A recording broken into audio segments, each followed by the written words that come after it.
Hey everyone, my name is Yuuzai. I was born September 25th, and guess what? I'm sick. I've been trying to avoid it, but it's too late. I am bona fide sick. Probably a cold. So if I'm coughing, I am so sorry. Let's just quickly see if my audio is working.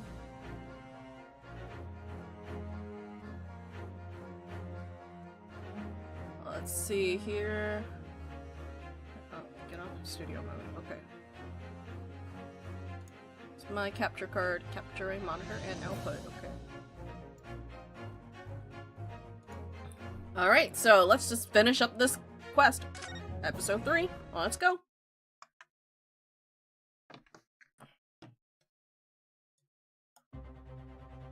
Remember this. The familiar tunes of Ace Attorney.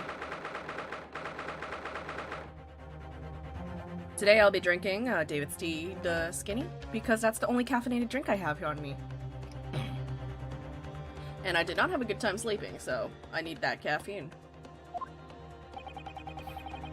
Oh god, let me clear my throat. I should have had a cough drop before this, but you know. What on earth just happened in there? Mr. Naruhodo, I've managed to find out what happened. Mr. Sato! I was told it was an advanced form of smoke grenade, a type of exploding device that releases smoke. A smoke grenade? It sounds like the sort of thing ninjas use. They're just making sure everything is safe now. I think the trial will start again before long. But who would have done something like that? The police managed to catch someone who was trying to flee the courtroom, apparently. Oh, whoa? A new player in our midst? Let's see here. Flee the courtroom? Why? Well, it's a young girl around 15, I hear. A young girl? Then could it be the other passenger that Mr. McGilded was just talking about? My thoughts exactly! So he wasn't lying. Oh, what's become of Mr. McGilded, actually? There's so many things I need to ask him about, but he's not here. I think he was summoned to the prosecutor's antechamber to answer questions. Along with the young girl. Who is she, I wonder? And what was she even doing here at the trial? She was taking a huge risk, and for what possible benefit to herself? There's another matter that's troubling me. What's that? The 20 pence. Huh? Oh, According to the coachman, Mr. Beppo... While she does that, I gotta drink some more tea.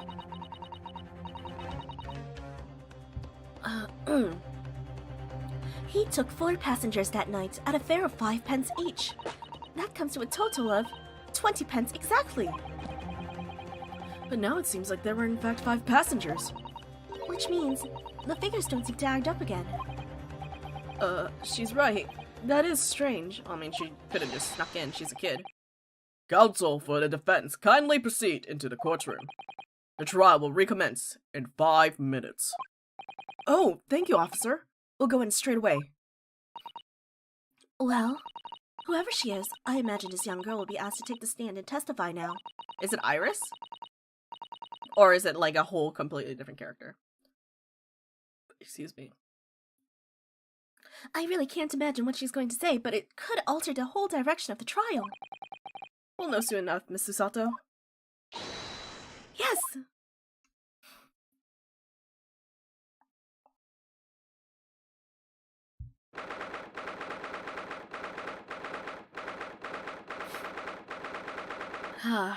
Alright, here we go. Who is this child that we are going to meet? Oh, that's not Iris, I think. There's the young girl next to Mr. McGilded. Look! She must have been the one who caused a disturbance before. Well, after that rather eventful recess, the court will now resume the trial of Mr. Magnus McGilded. Now then, Lord Von Zykes. My lord. I believe you have established the cause of smoke, which veiled proceedings earlier. It seems to have been an advanced form of smoke grenade of the sort typically employed by the army. Good gracious! The army? What in the devil's name? It was an elaborate attempt by a young girl to cloak her escape from the public galley, but she was caught. And now occupies the stand. How do you make this guy more fruitier? Your name, girl?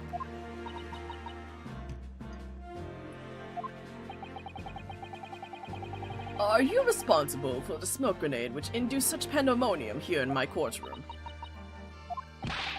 What is the meaning of this deplorable behavior?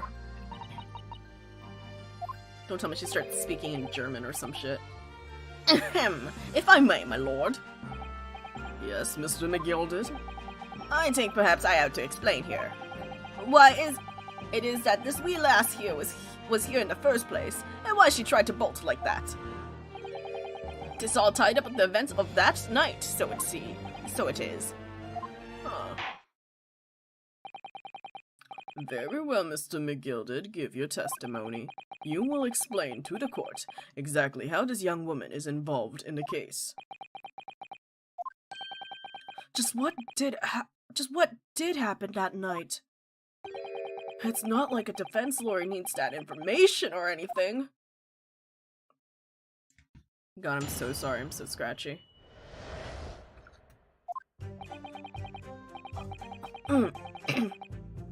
On the night in question, I took the back seat in the omnibus and promptly nodded off.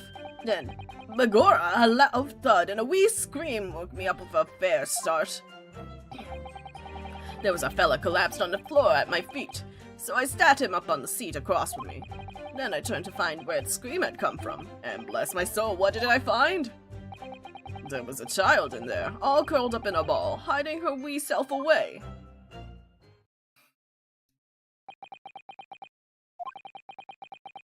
I remain somewhat baffled, I confess, but from what I gather, on the night in question, this young girl was indeed riding in the omnibus. Is that correct? 'Tis exactly as the defense counsel said. This last was the 5th passenger, my lord.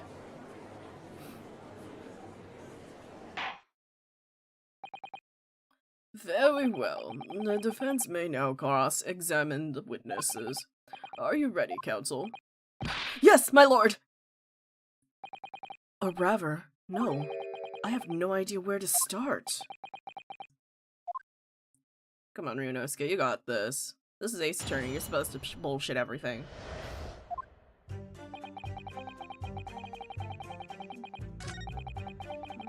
Loud thud and a wee scream. Okay, so, as we learned, I don't think I should be pressing everything like I usually do.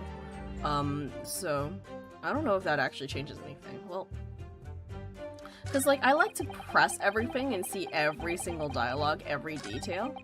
Well, maybe the jury's nice now. I don't know. But this would be... I think this is where I present the evidence that there's a place for her to hide. But, yeah. Hold it! And where did you... When you first got onto the omnibus, were there any other passengers already on board? There were not. The cabin was empty, and there was no one on the roof deck either.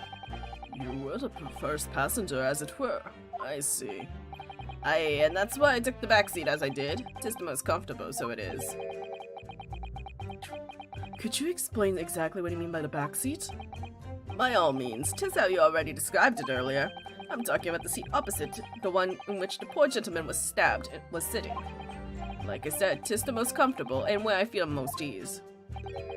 And of course, I enjoy gazing through the skylight from time to time as well. The gentleman was sitting on the storage seat? Hold it! A loud thud, you say? And a scream? Aye, that's right. How can I explain it? It was like the sound of someone falling to the ground. That sort of noise. So you think it was the sound of Mr. Mason falling to the floor, having been stabbed? Well now, you'll remember I was asleep at the time, so I wouldn't like to say. And when the sound woke me up, I opened my eyes. There wasn't a soul to be seen in the carriage but the fellow on the floor. Huh. You didn't see anyone? But at the same moment, you did hear a scream. From the seats above you on the roof deck, I presumed. Not above me, no, my lord, 'twas from inside the cabin. Oh, okay, so he was indeed sitting on the seat with the storage trunk. But I wasn't altogether thinking about the scream. No, I was too stunned by the desperate sight before my eyes. Oops. Hold it! You know what? Pressing is a good idea. You get all his juicy details. You sat him up? The victim, I mean? That I did. On the seat across from me, as I said, I could plainly see the poor devil was already gone. Well, he was sitting across from him. That means the person that they saw next to the killer, next to the victim, is someone else. And you wouldn't leave a dead man just lying on the floor now, would you? 'Tis common courtesy, so it is. I find that a little hard to believe. Ada, Lord Van Zyghes, now why would that be? You wake to find a man lying dead at your feet in a carriage. Any normal person would hail the cabman. Any upstanding member of London society, that is. Well now, as you know, I'm in something of a special line of business. The business of lending money at exorbitant rates of interest. Unfortunately, my lord, not everyone is thankful for the help I offer them, and some would even see me dead. So I do try, where at all possible, to avoid getting myself into tangled trouble. Are you suggesting that you were just going to leave the man there? Heavens alive, no, I was always intending to report it, so I was. Only, I had a mind to find out whys and wherefore first. The whys and wherefores? Right you are. There were some details I wanted to understand before anyone else got to meddling. The wee scream I heard, for example. Wouldn't your good self do just the same? Yes. The scream he says he heard at the same time as the thud of the victim collapsing. Then I turned to find where the scream had come from, and bless my soul, what did I find? The child, right? I'm afraid I don't understand. I'm sure you told the court that there was no one else in the carriage except for yourself and the victim. So I did, sir, so I did. As far as I could see, that is. What do you mean by that? The smoothness of this animation from when they're like, oh, you give me more evidence? Is so much, it's so nice. I wonder if all the remakes they did have this, because I haven't played any of the Ace Attorney remakes that are like in 3D now, I think. Not sure. Were they remakes or are they just ports? I don't know, because it could still do well at port. You know, pixels live forever. But yeah, I don't have any, I only have like the old Ace Attorneys. Let me just take a sip of this. This is definitely more smooth than like the new ones, I feel like. Although this came before the new ones, right? The 6th one. Although this is a remaster of the old one. That is whatever. This is really smooth and nice, cool stuff, yeah. Well now, 'tis a queer thing. The wee scream I heard as I woke up. It came from, if you excuse the vulgar expression, under me backside. Good gracious! Under your backside? And when I lifted the seat on which I'd been sitting, I found there was a wee cubbyhole there for storage. Mr. Naruhodo, we can examine the omnibus ourselves, remember? Yes, of course. The whole bus was submitted as evidence. This would be a very good time to have a thorough look around inside. That's a 1888 number. I am not answering that. And that's when I found her. There was a child there, all curled up in a ball, hiding her wee self away. Okay, so I can press everything and no one's gonna get mad. Nice.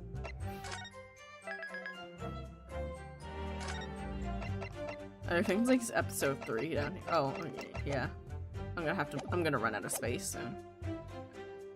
Hold it! You said she was hiding herself? That's right. It was hard to see in the dim lamplight. But she was curled up in a wee ball. When our eyes met, well, me heart nearly stopped beating in my chest. Oh, they left a voicemail. Although it's probably just when it does thingies. You're really overacting this. Still and all, I pulled her out from under there and sat her on the seat opposite so I could have a wee chinwag with her. The seat opposite? That's right, just next to the dead gentleman there. You sat this young girl next to a corpse, sir. Well, as I'm sure I mentioned, a gentleman in my position can all too often find himself in mortal danger. So, I needed to find out just who this urchin was, you see. Oh.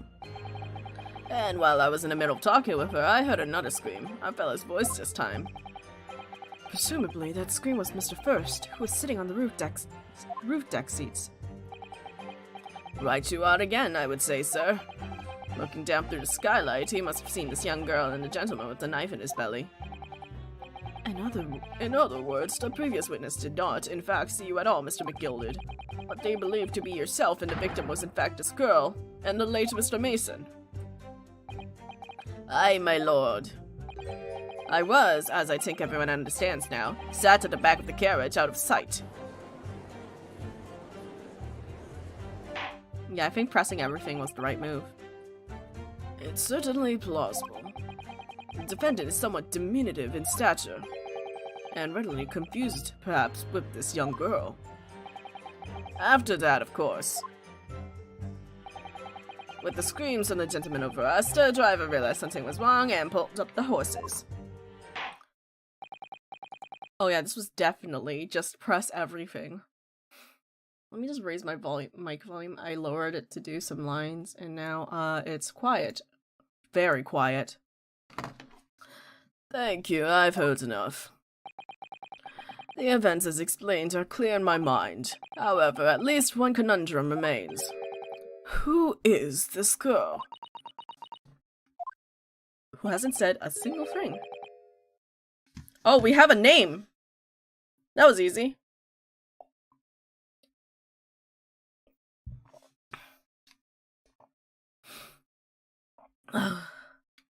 Her name is Gina Lestrade, my lord. She's a chancer, earns her crust among large crowds, relieving people of their purses. What's commonly called a pickpocket. What? This girl here, a petty thief? Order! Is this true, Miss Lestrade? Miss Lestrade, you will answer the question. Jesus fucking Christ, what the fuck? How dare you? What is the meaning of this? Oh damn, she's just fucking running. The girl, she's gone! Open your eyes! Over here. Good gracious, how?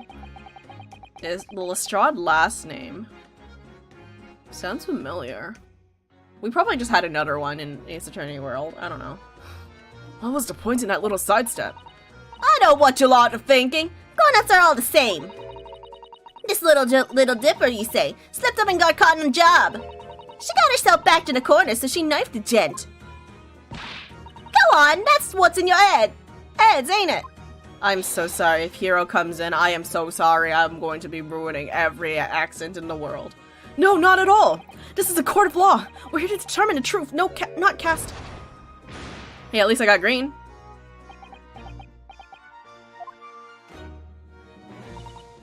Look, knives are for cowards. Only thugs would use weapons like that. All I need for what I do is these fingers.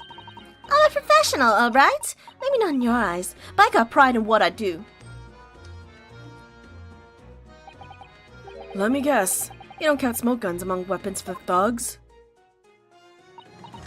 Oh, this? Yeah, this was in a bag I lifted the other day, down where to keep the four wheels drag. It's nice, isn't it? I like the pink best. Oh, do not wave that thing in my direction again. He's like, I need a drink, bro. So, you admit that you were riding the omnibus on the night in question?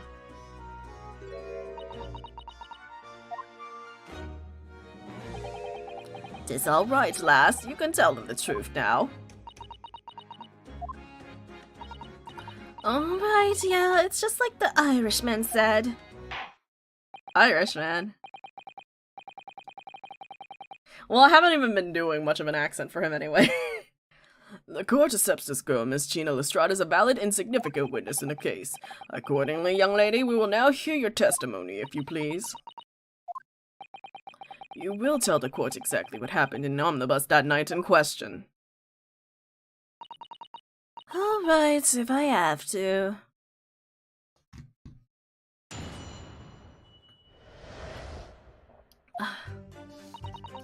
So I snuck inside the carriage before they hooked up the horses, just like always. But it was all a right old waste of time. I got nothing to show for me troubles that night. I tell you, you can't see a blind thing in that hiding place. It's pitch in there. Then, after a while, I hear this loud bang. Nearly jumped out of me skin, I did. And the scream just came out. I'm giving her a country accent, huh? And because of that, this swell found me. Because of that, this swell found me. It did help me get away, mind. Yeah, I'm making her too country. Yes, he did. He let you go. I fail to understand. Why would you let the street urchin go, Mr. McGilded? Oh, 'tis simplicity itself, my lord. You see, she couldn't possibly have killed the other passenger. I knew that for a fact. Cause you were sitting on her. How? As I'm sure I said before, sir. Well, now we gotta show the diagram. I was sitting right on top of the place where she was hiding herself. I think a demonstration is called for. This is where I was sat that night. And the cubbyhole of which you spoke is underneath the seat, I presume?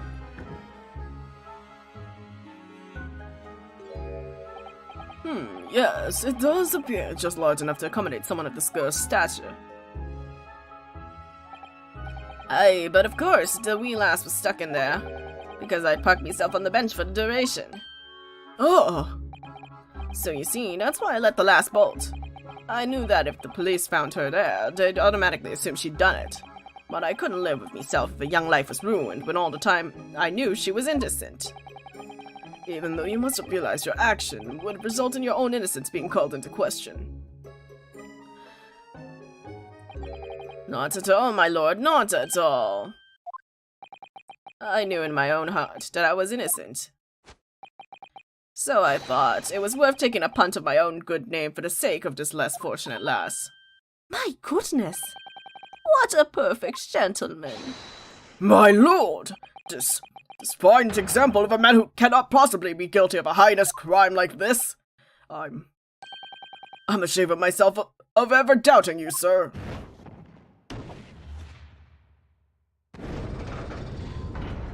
Hey, that helps. With calm, calculated reasoning, one arrives clearly at the truth every time. Oh, we're done? We haven't figured out who killed the guy. Saints alive! All 6 members of the jury consensually in the leaning to verdict of a not guilty. But who killed him? I just want to know who killed him. Mr. Naruhodo, it must mean... It must mean what? That we're victorious. We've won? Are you sure? Objection! Oh, he got his foot on the desk now. If the sight of my iron-tailed Wenningtons offend, pray do forgive the discourtesy. I need to take a screenshot of this, man.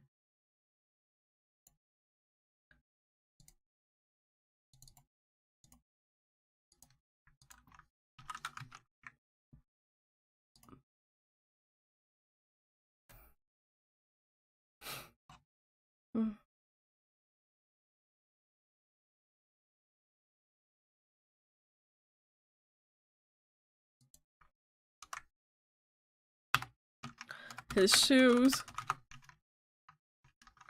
They're on the table. Okay. Everyone is shook.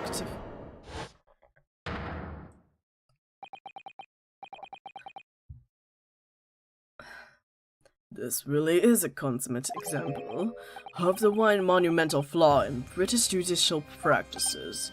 Yeah, we haven't figured out what happened yet. We just got a not guilty verdict. We just got a Yuuzai. Where evidence and reasoning should be paramount, emotions rule the day. Emotion? The witness's latest statement gives us clear insight into his nature. Yeah, cause he was the only one in the place. The guy got stabbed. He was across from him, so this just paints him even worse. Like, I believe in my client because the game usually doesn't give you a guilty client. But, this guy's just digging himself into a hole. There's no one else. What do you mean his true nature? Do you really think Scotland Yard would have made such a glaring omission? After the incident, the omnibus was comprehensively searched by officers of the police. Obviously, the interior of this cubbyhole, as the witness put it, was included in their investigation. The compartment under the posterior seat was full of the coachman's belongings. It's noted in black and white here in the police reports. Good lord! The evidence had been tampered with. In order to corroborate with Mr. McGilda's story, someone has unlawfully removed everything from under the seat. What?!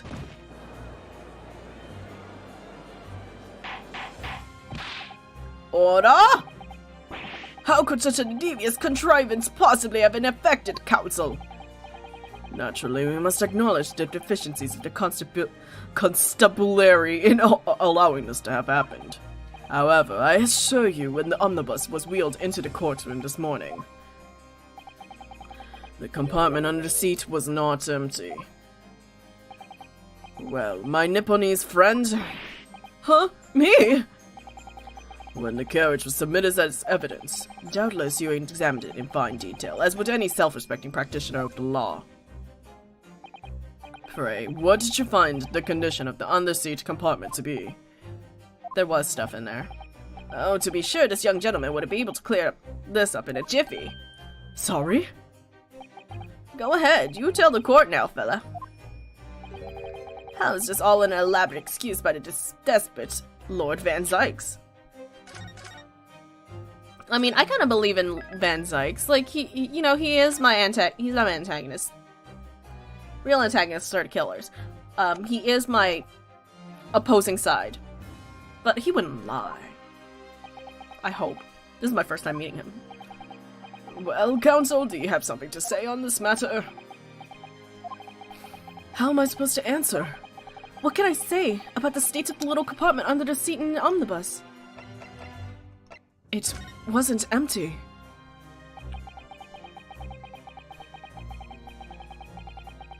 I really don't know if giving this answer is helping my cause as counsel for the defense, but as far as I remember at least,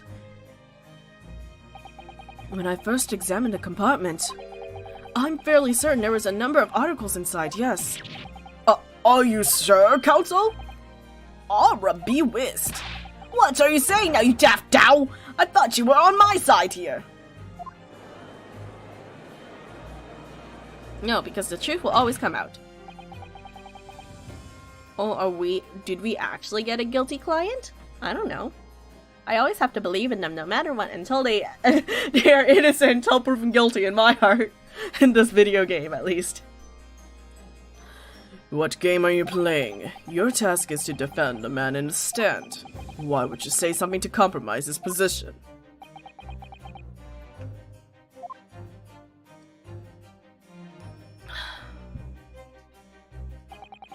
As the advocate for the defense in this trial, I confess I'm still not entirely sure where I stand, but it seems to me that I should state what facts I do know as clearly and honestly as possible. Interesting. It's not altogether pleasing, fella. I'm simply telling the truth, Mr. Gilded.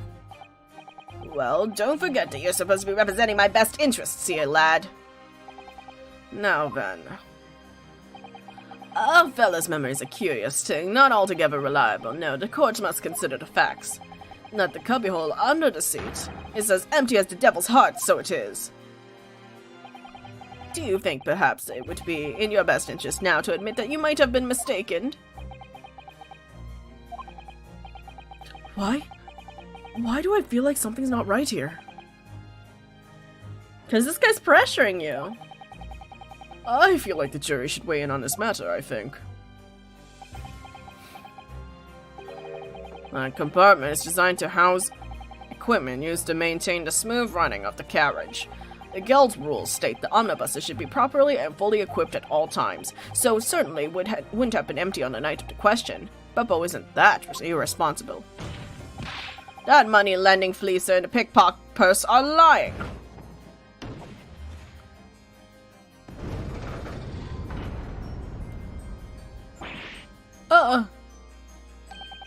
I can't believe I was nearly taken in. The stinking witch are always stinkers, nothing but cowards, the lot of them. What? Oh no! It's a trick, of course it's a trick! Come on, guys. Can you guys, like, listen? You know, the prosecutor was like, these guys are thinking too much with their emotions. Can they listen to the whole court, like, whole case first before deciding? Quite so, I must concur here.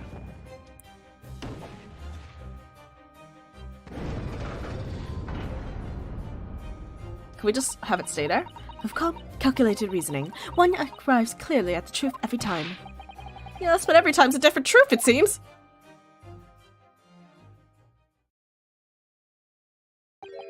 My lord, I humbly exhibit the scales of justice. Clearly, a verdict of not guilty at this time would be wholly inappropriate. Thanks, Jin. But before we proceed any further, there is a matter of the outstanding cross-examination. Counsel for the defense, begin your questioning of the witness, please. Yes, my lord. What just happened? The whole balance of the trial just shifted, almost beyond recognition. The Reaper of the Bailey is at work, it would seem. I mean, it's not that hard.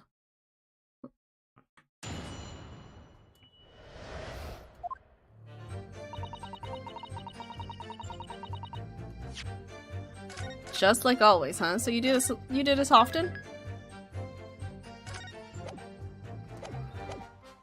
Hold it! Do you shift away your things? The things? So you were already in the omnibus before it even set off on its run? Well, yeah, I mean, what's the point of sending a Joey to make a few bucks, eh? That's a booming idea, ain't it? I suppose she means there's no point in spending money to make money. It actually makes sense. Counsel, may I remind you that this girl is a petty thief, quietly refraining from entertaining her tenants. Well, that does clear up the little mystery of the fares and all. 4 paying passengers at 5 pence apiece, making the 20 which the cabman testified, and 1 little scapegrace, riding for free. That red cock of a driver always goes for some grub before his last run, see? So that's why I slip into the carriage to get myself in under the seat. Nice and easy, right? But your hiding place is a storage compartment full of equipment for the coach, no?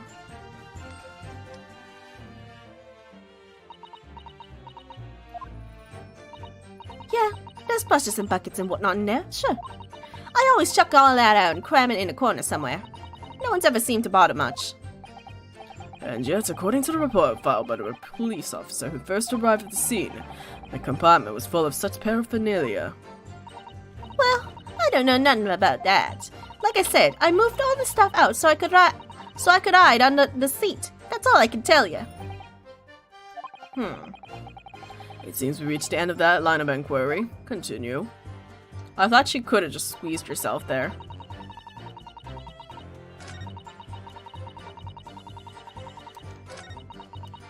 Hold it!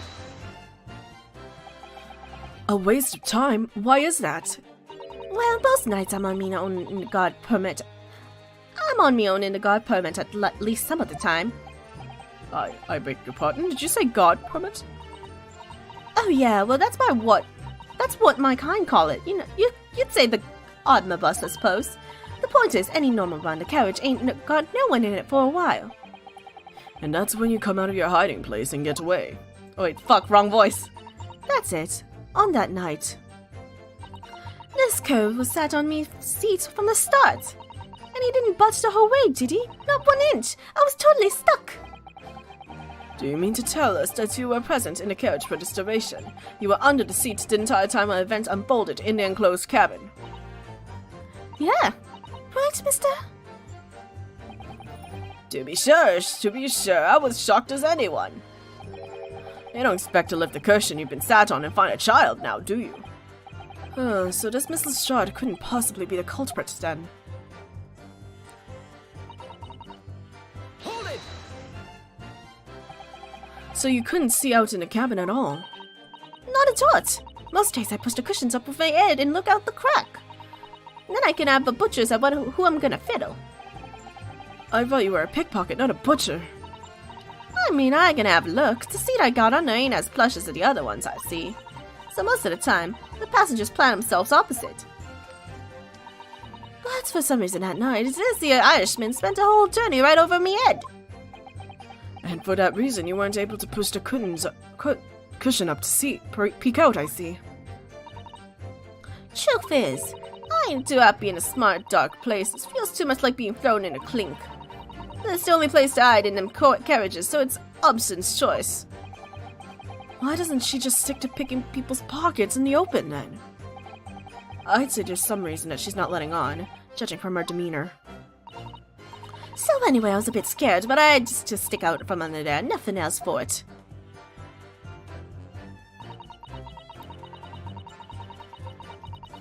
Hold it!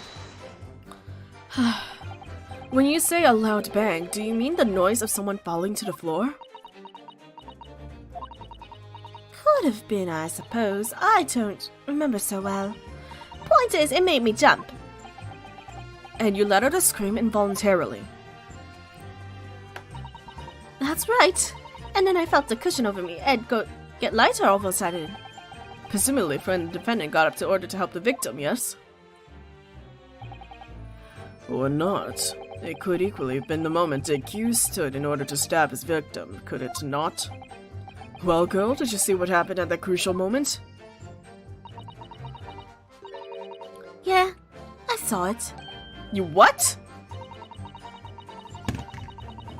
I need a glass of water for this.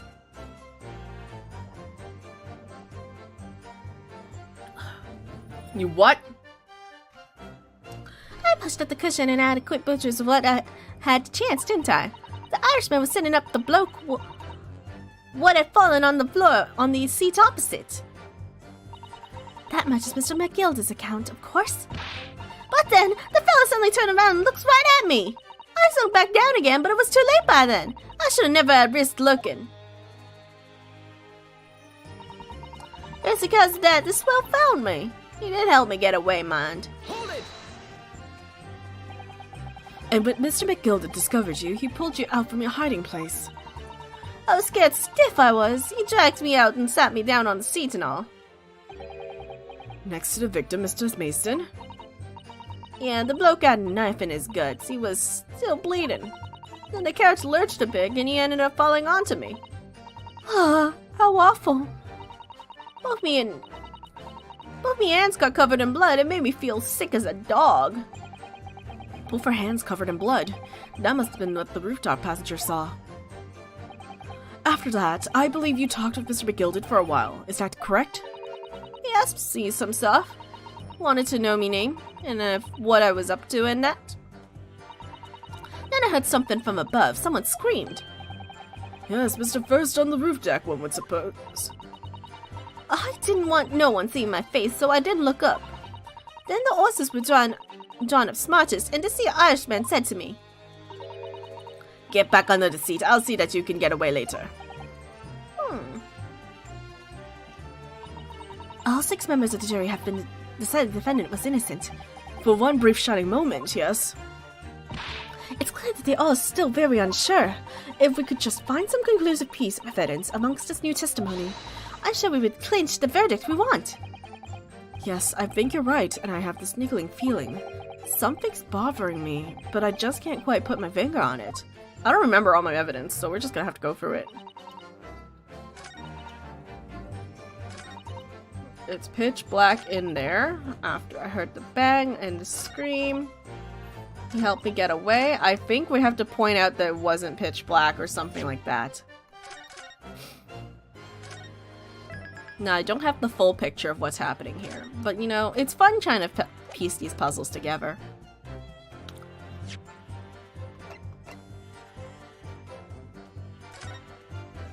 Let's see here.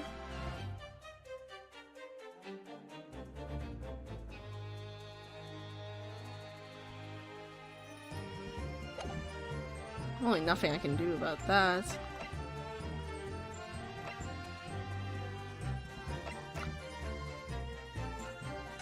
I guess we'll just examine it again.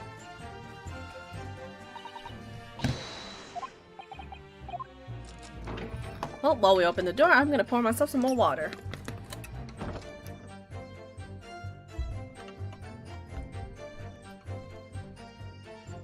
Trying not to spill on my Joy-Cons here.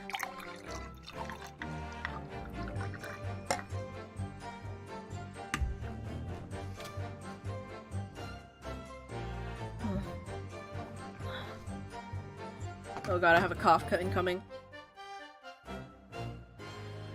I thought this Benadryl was supposed to work. Well, let's just take a look at the seat. What do you mean? Okay.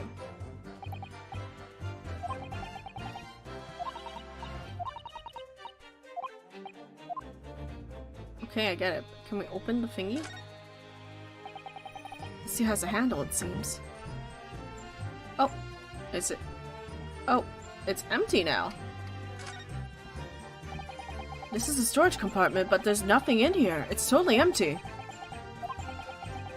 Something doesn't seem right here, but I can't put my finger on what it is.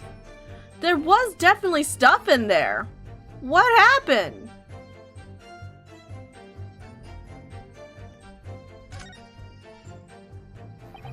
That's blood, isn't it? Is something wrong? Oh, it's just, well, this bloodstain was so obvious, that's all. And yet, Van Zykes has made no mention of it. It wasn't there before. The bloodstain, I don't think it was down here before. I suppose that does seem a little strange. Why do I have such a bad feeling about this?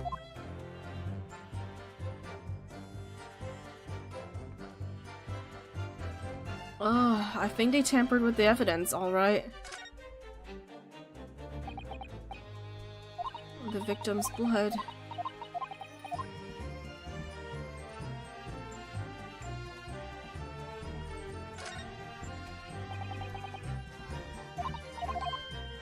Huh. They definitely tampered with the evidence here. What else have they tampered with? Phoenix right on the bus? Hell yeah! Look at that callback! I don't think anything up here was tampered. I got the skylight.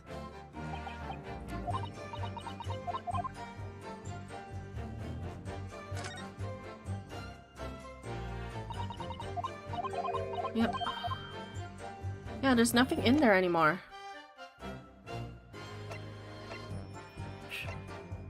Let's just examine everything I got. I think that's the call here.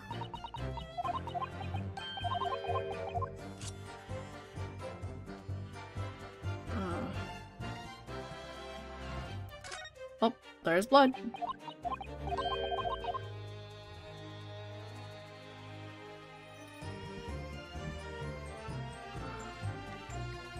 Come on, it's gotta be a W.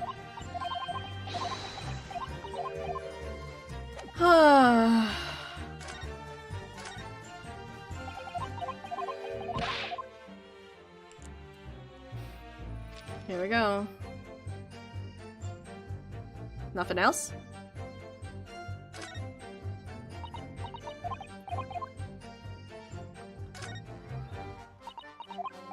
It's just the one search. Yeah, that's definitely it was tampered with. Just McGilda's gloves. Yeah, we can't see the floor from here.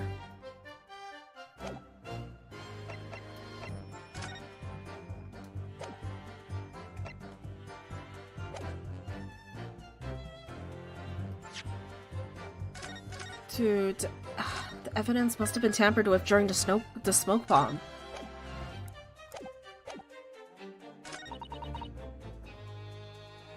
heard this loud bang, nearly jumped out of my skin. I did, and a scream just came out.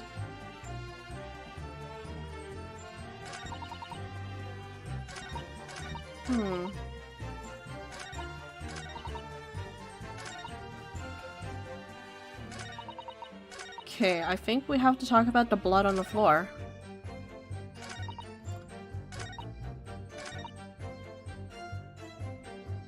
Okay, let's see what my counsel will have to say.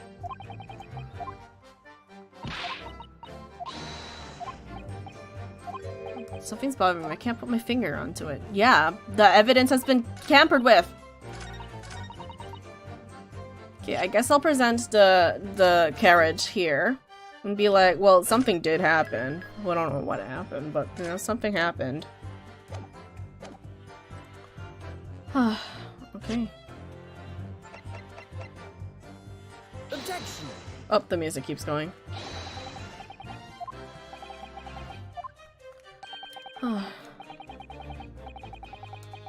Okay, I get it. You're roasting me out. I kind of have to use the washroom, but I'll hold it in for a little bit more until I find it. Should I double press her? I guess I'll double press. Hold it. We're doing. Oh.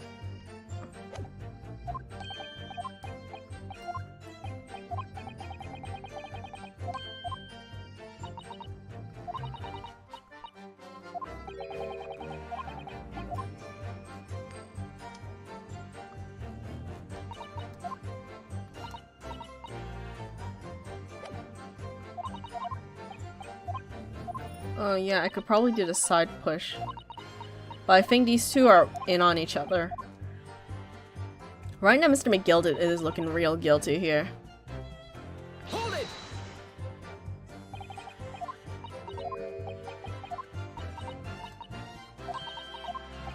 Okay, she stuck onto the bus. This guy's ass was on the seat.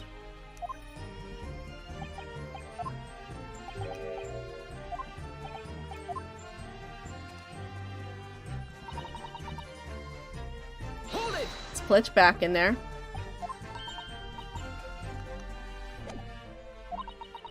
I can have a butcher's of what I can find.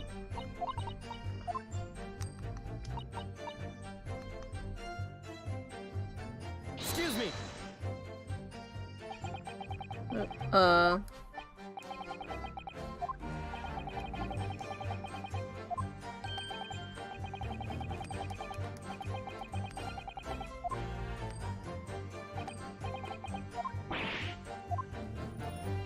Okay, I don't think I get penalized for doing that. Yeah, okay, I don't get penalized. Hold it. Okay, so I think I have to do a pursuit.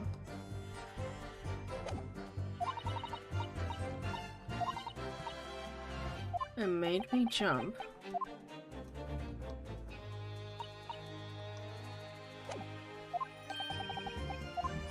She has to say something that he didn't choose.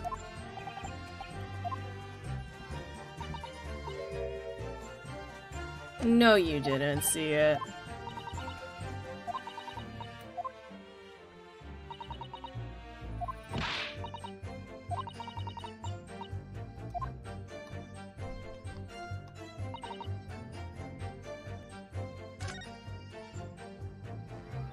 I'm actually stumped here.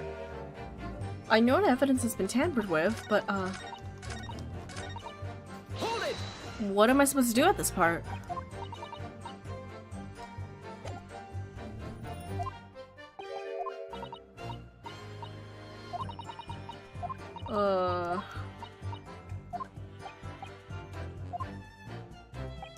After that, you talked to Mr. Begilded. He asked me some stuff, wanted to know my name, what was I up to.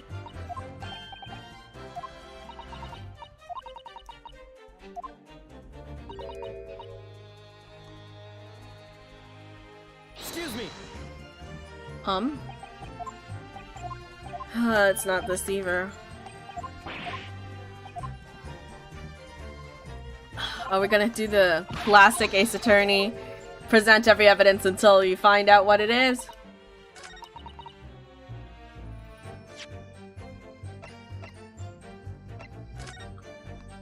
Stab once, died during internal hemorrhaging from the trauma. Doesn't really change anything.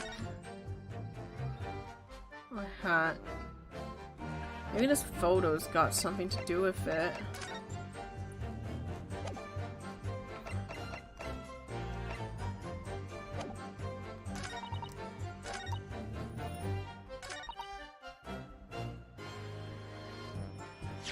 Can I present the cart too? Objection! Nope. I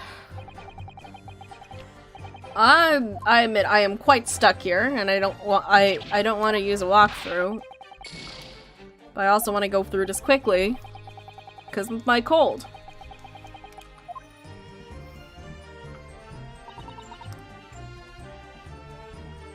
Hold it! Okay, let's press again.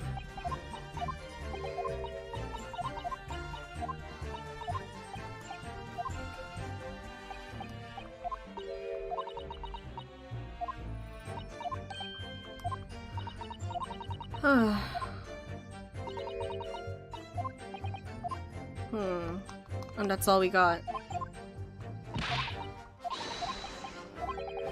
Something's bothering me.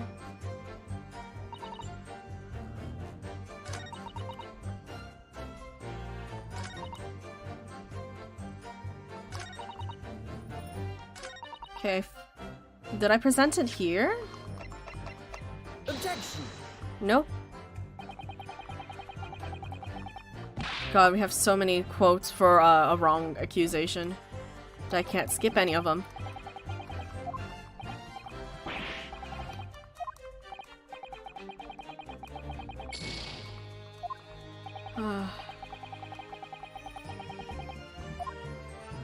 Come at it from a different angle. We're the turnabout lawyer. And this was the first one I did, right?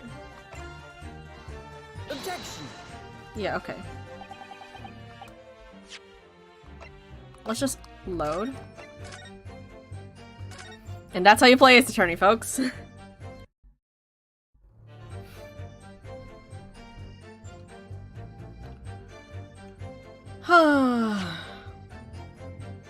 I can't present profiles, huh?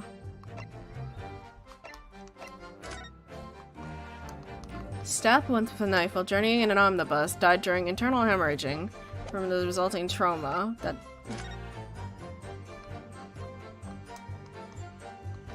could I present this and be like, well, he wasn't moved after the lurching. But she doesn't talk about it. But she just... Objection! Yeah, it doesn't work. Okay, I can skip it at least. They know this is how people play.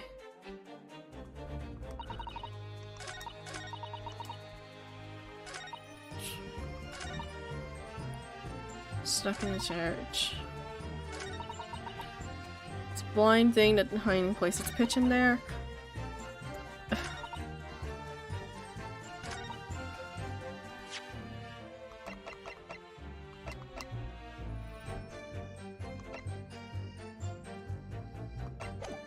Did she notice?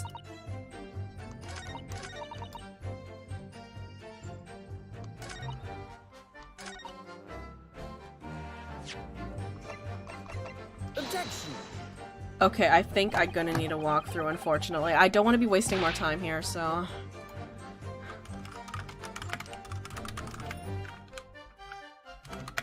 But I want the satisfaction of... But I'm also streaming, so I don't want to be wasting time. What the girl saw, okay.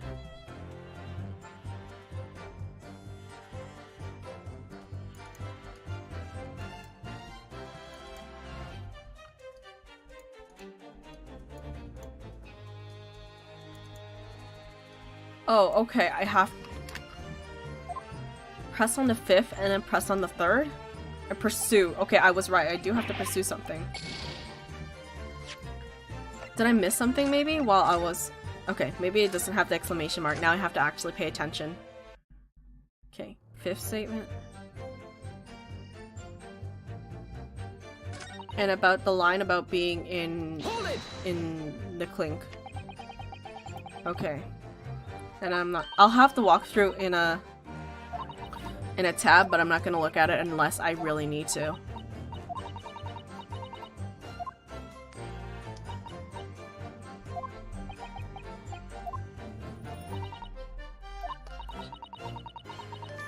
Well, now.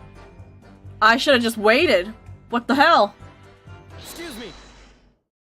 Why are you laughing? Is something wrong, Mr. McGilded? Oh, I do apologize. Was there something the matter, Counsel? Let me pour some water. Oh, I have to wake up for work.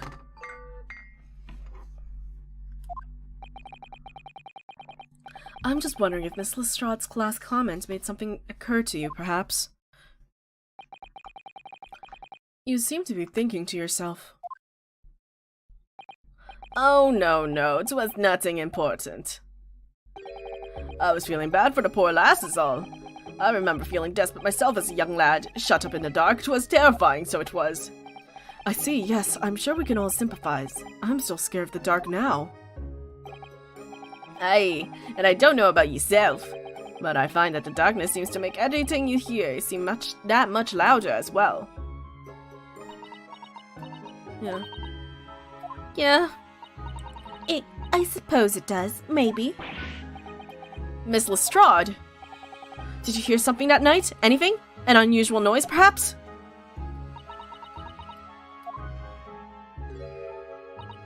Nah, not really. All I could hear was the Irishman snoring. But jabbers, there's no need to tell the whole world of me foibles, you little scamp. What a pity. If only Miss Lestrade had heard something, it might have given us a vital new clue. Yes. What should we make of that last statement of hers? It is profoundly important that she didn't hear anything. My lord! I believe the statement that just made by the witness is profoundly important. Profoundly important? But all she said was that she heard nothing. Yes, which is a profoundly important point. I'm almost sure of it. I'm almost sure I don't understand the inner workings of your Eastern mind, Counsel. Nevertheless. Miss Gina Lestrade, you will supplement your formal testimony by repeating that last statement, please. What? Supplement? What are you on about? Don't give me all your fancy talk. I know what you're trying to do. Well, it won't work on me. That's right. Insult the judge, always a good move.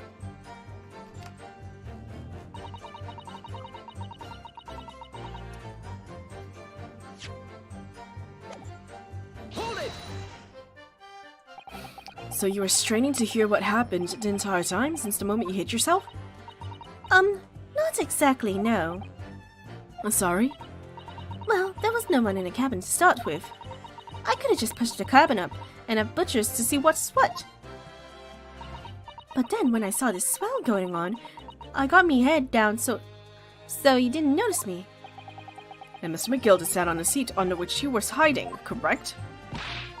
Yeah. Would you Adam and Eve it, eh? What a mug!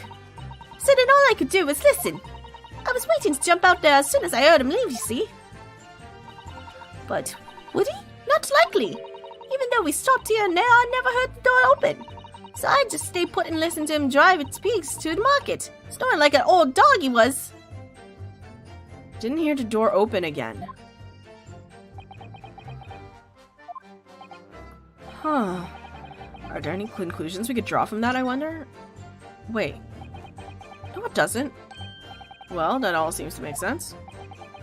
You took your time reaching that conclusion, Counsel. No, it does not make sense. Is he laughing? Very well, then continue with the cross-examination. It doesn't make sense because, Hold it! because, the people who went up were knocking on the door.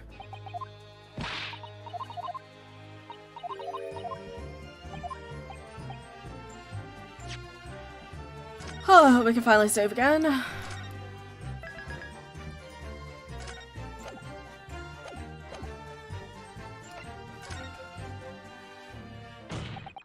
Miss Lestrade, what you have just told the court. is clearly at odds with the facts. At odds? Are you sure, man? Absolutely.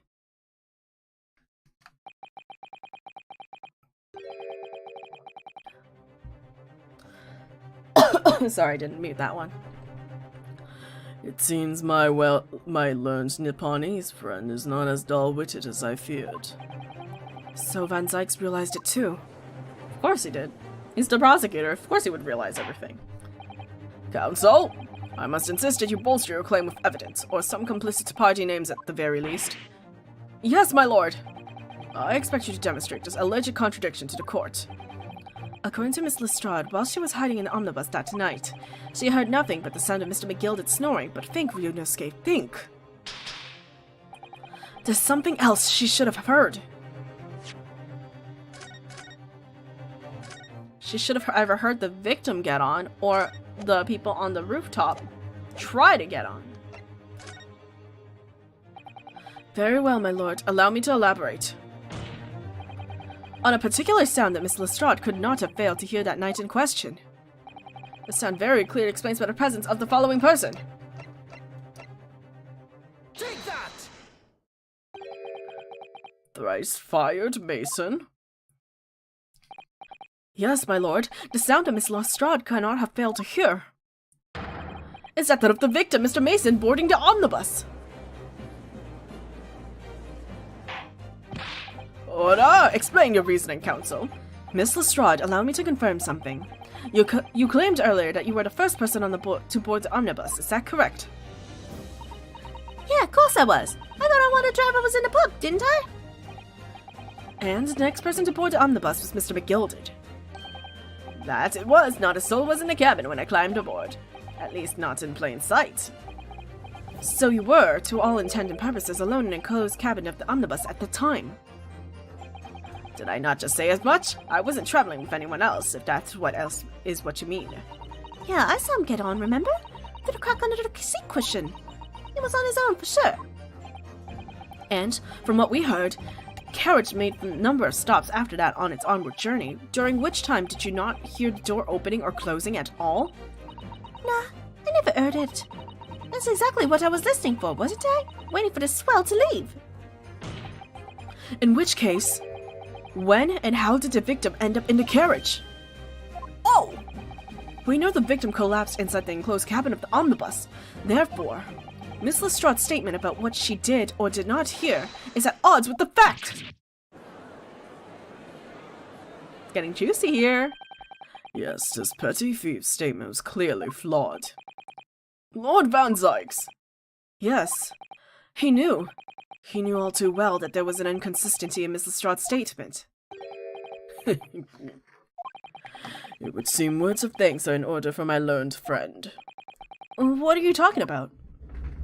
It's me getting a jacket because it's cold. You have demonstrated matters impeccably. This witness and her colorful statements are entirely unreliable. Her words are convenient untruths, nothing more.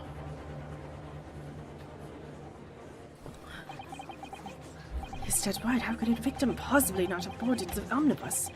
That makes no sense whatsoever. This girl is a pickpocket. Let not forget that.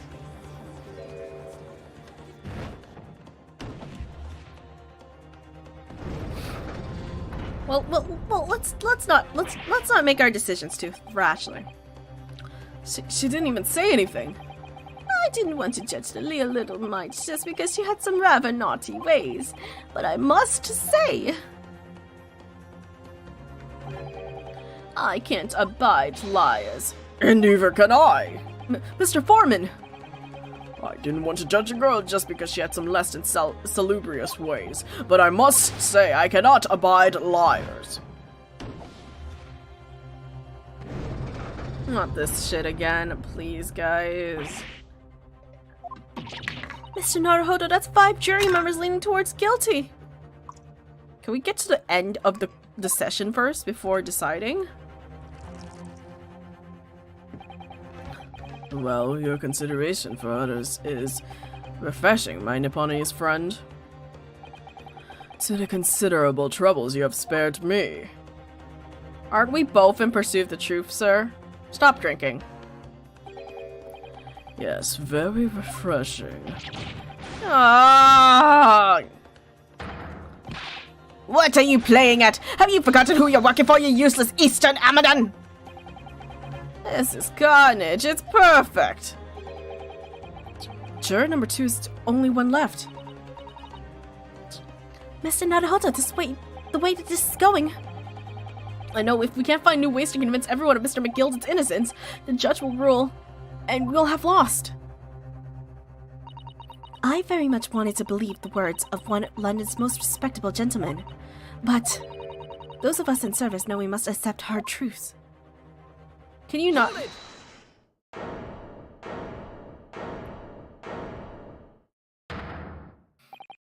Yes, the witness's last statement seems to have revealed a critical inconsistency in her story. However, if we consider the possibility that her statement is in fact the truth, it may shed an entirely new light on this whole case. What are you saying? Counsel! I'm sorry, sir? Whatever do you mean? Counsel, I will not tolerate you attempting to prorogue my adjudication. Explain yourself at once! When the accused boarded the omnibus on the night in question, the victim was nowhere to be seen. Subsequently, the carriage door was not heard opening a single time as testified by the witness in the stand. And yet the victim's body was found inside the carriage. If this petty thief's words are to be believed, how do you explain the victim's miraculous appearance inside the cabin of the omnibus? From the window! From the skylight. There's only one way to explain how the victim came to be inside the carriage.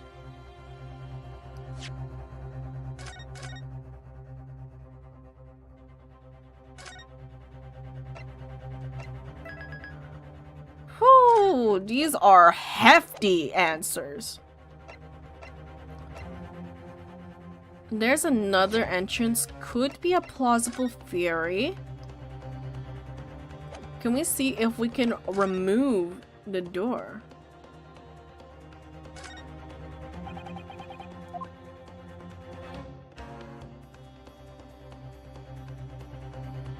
Oh,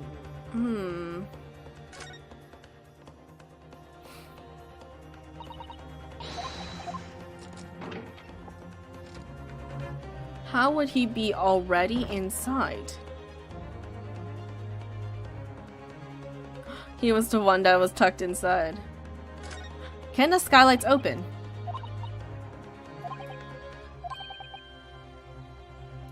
Cannot be opened from the inside of the cabin, at least.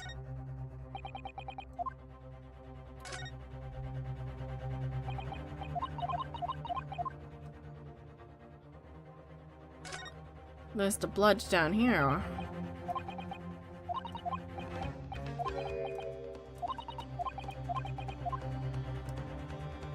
It is directly under the skylight. Is there a handle up here? There is indeed a latch. Oh ho! That's a latch, isn't it? I can't zoom in. He could have fell from the sky.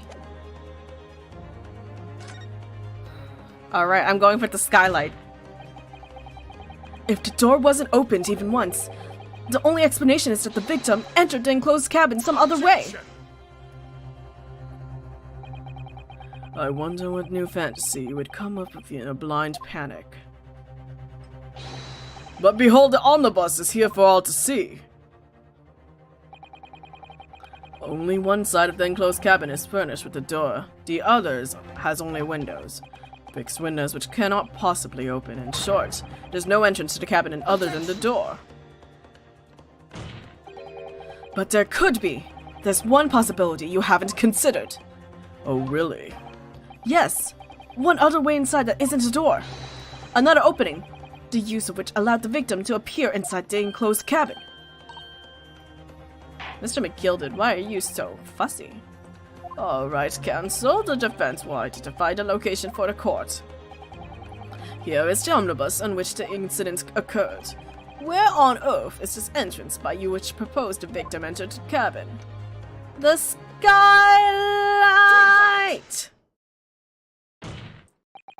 The answer is obvious! It could only have been the skylight!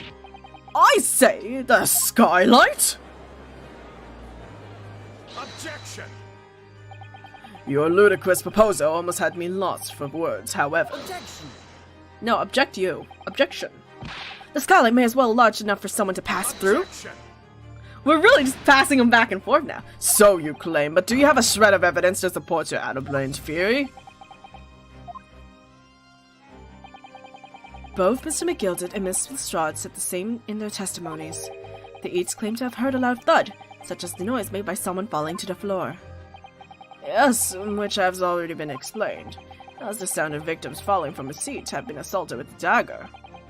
Yes, it has, but would a man slipping from the seat onto the floor really have made such a loud noise, as the witnesses described? A noise loud enough to cause Miss Lestrade to let out an involuntary cry, in fact. Good gracious! Perhaps, in fact, that was the moment that the victim made his entrance into the cabin. No, let me rephrase that. The victim didn't enter the cabin as such. He fell into it! You're now suggesting that the victim fell from the skylight into the cabin? That's simply impossible! How can you be so sure? Because if the victim had fallen inside through the skylight, as you said, the passengers on the roof deck would have seen it happen. And yet not one person made mention of such events in their testimony. Well, yes, that's true, but...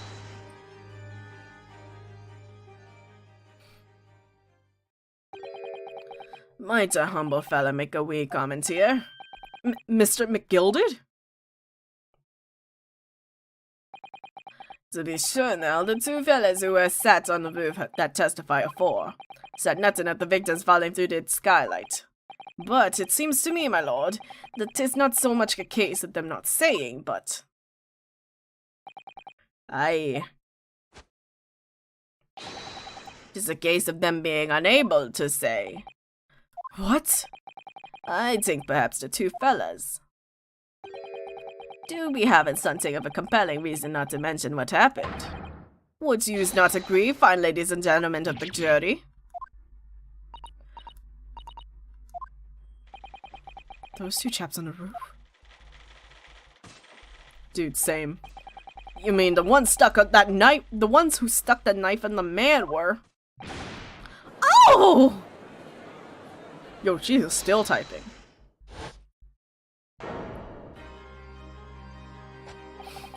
Just what exactly are you insinuating here, you blifferer? You rotter, he said! You rotter! What are you insinuating? This is flaming outrage. I've good mind to give you give you a blinker in a minute. He'll give you a shiner in a minute, he said, and so will I. Mr. Fairplay, you're effectively accusing me of such a gentleman and a well-respected banker. And me, a very angry hatter. Suggesting that someone like me could have stabbed that man in the guts. It's a disgrace. It's scandalous. Ugh, I protest the strongest possible terms. That's right. I protest too. About you, you rotten scoundrel. They're really getting real cartoony up in here. He's going full Roadrunner. This is not the time, witnesses. I will not permit this wanton invasion of the stand. Return to the anteroom at once. But this is beyond reason, my lord. Ugh, it's outrageous. It's very hurtful, you know. My lord, if I may comment. Go ahead, Lord Van Zykes. It was the defense that incited this outburst from the witnesses. My learned friend has seen fit to abandon all protocol and accuse the witnesses without proof. Accuse? I never intended to. It seems, young Nipponese, that in your command of the English tongue is wanting. Excuse me, I studied very hard. You proposed this court that the victim fell through the skylight from the roof deck to the omnibus. That hypothesis cannot possibly stand without the rooftop passengers being aware of the event. You have branded these gentlemen liars. You have intimated their criminal guilt. In our British courts of law, that is what is termed a baseless accusation. I know it was rash to put this idea forward without any actual evidence, but you can't just dismiss it without a second thought. What are we wasting time for? Get them to testify. Yes, let's go, jury number 3. Let's go. Let's fucking go, guys. I thought there was something fishy about that hat from the moment I laid eyes on the fellow. I have to see this matter through now, one way or another. If there's filth and Russian in our midst, we must dispose of it at once. Hell yeah, let's go! Oh, whoa, whoa.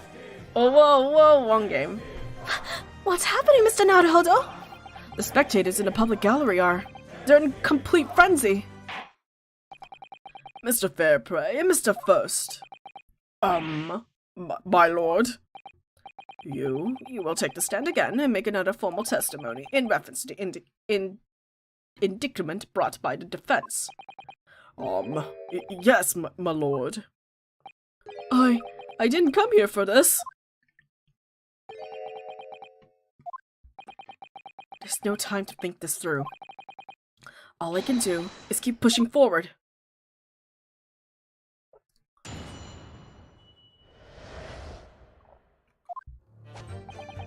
We were the only 2 people up on the roof deck, dead or alive. I could swear on that. If anything had happened while we were sitting, don't you think one or the other of us would have noticed? In any case, neither of us knew the first thing about the victim. We had no reason to kill the man. The skylights were shut the entire time, I tell you. We couldn't possibly have opened it. If you're so sure the victim fell through the skylight, where's your proof? Well, I must say that on listening to this testimony, it's somewhat hard to imagine how either witnesses could have performed a malevolent act on this open rooftop deck without the other noticing forthwith. That's right, you see. We're innocent, I tell you! Oh, well, logically, of course. The argument falls down to the 2 of you were in collusion with one another. What? Huh? According to the investigations by Scotland Yard,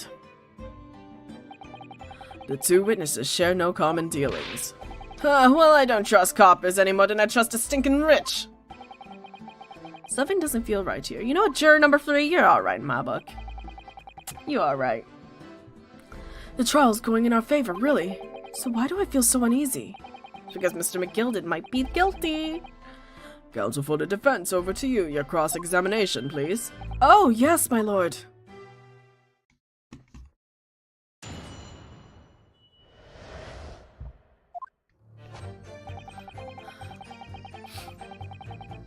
Hold it!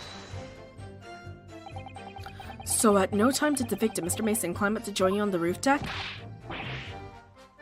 Absolutely not. Tickets. No question about it, he said. None at all. Oh, but yes, of course. I remember seeing them both. I saw the victim inside the enclosed cabin talking with this man here. Is this true, Mr. McGilded? Dear me, my lord, at the risk of repeating myself, I boarded the omnibus alone and nodded off inside almost immediately. That's an outright lie. Without doubt, you were engaged in. Let me stop you there, fellow Nath. Do you have any evidence at all? At all? Oh. 'Tis all about evidence in the courts these days, so it is. You do well to remember that. Oh, I saw you with my own eyes! This is going so well.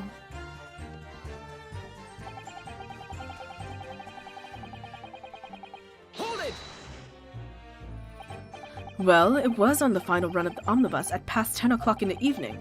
It would certainly have been quite dark, perhaps too dark to see clearly. Is this some kind of lark? Is this some kind of joke, he said? Is that what this is? Or perhaps one of the others of you fell asleep briefly. Are you fair, Tinkham, sir? Are you serious, sir? That's what he said. It's impossible, I tell you. I'd give you the keys to the vault if you could fall asleep in that bitter cold. And if you did manage it, your eyelids would freeze shut and you would never open them again. That's extreme. It was extreme, I tell you, and we had to put up with it because this man had locked the door. Any true gent would have unlocked it and let me in when I knocked. I'm dreadfully sorry about that, young fella. But you see, I was away with the fairies and I didn't hear you at all. That's a lie. I saw you through the glass. You were talking to someone. Now, 'twas a cold night, so it was. People do be seeing things that aren't real in the cold. 'Tis hardly surprising. Seeing things? Seeing things?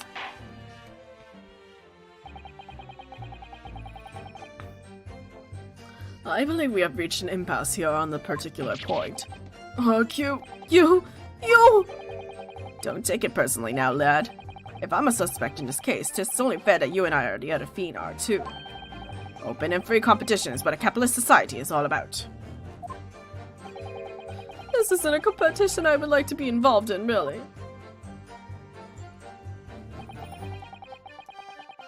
In any case, neither of us knew the first thing about the victim. They keep saying that he was talking. Do they have evidence? Did they hear what he was talking about? Hold it! That would be, like, evidence. So you've never met Mr. Thrice-Fired Mason before? Oh, no, not once, never! He'd never met the man before, he said. Never! And you, Mr. First, had no prior dealings with the victim either? That's right, sir. Hatters don't have much to do with the brickmakers, to be perfectly honest, sir. No, I imagine not. You see, how many different ways can I put this? Neither of us had the remotest connection to the gentlemen who were inside the cabin. Excuse me. Mr. McGilded? Yes, counsel, what can I be doing for you? Did the witness last test statement give you pause for thought somehow?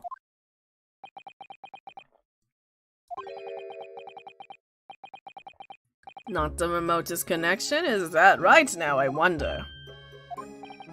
What are you insinuating now? Ah, Mr. Fairplay, it has been too long, so it seems. If I'm not very much mistaken, I believe 'tis fast approaching, is it not? Your repayment debt. I beg your pardon? You borrowed 20 guineas from me, sir. At an unconscionable rate of interest, you tricked me. It's extortion. Well, now, is that a touch of begrudgery, is it? That sort of begrudgery that might motivate a fella to pass his crimes off to another. Ugh! And young Mr. First. Me, sir? What do you want with me, sir? You do be making hats for a living, do you not? That top hat sliding above your head, is that one of your own creations, is it? Oh, well, I'm still just an apprentice, you understand. I'm learning to find a perfect fit for whatever fine gent walks through the door. The perfect fit, is it? Well, 'tis a very distinctive design, so it is. Many customers like it, I tell you. They like a distinctive touch. Customers? Such as Thrice-Fired Mason? Oh! There was a photographic print of the victim submitted as evidence of form, my lord. Oh, this, you mean? He does have the patchwork.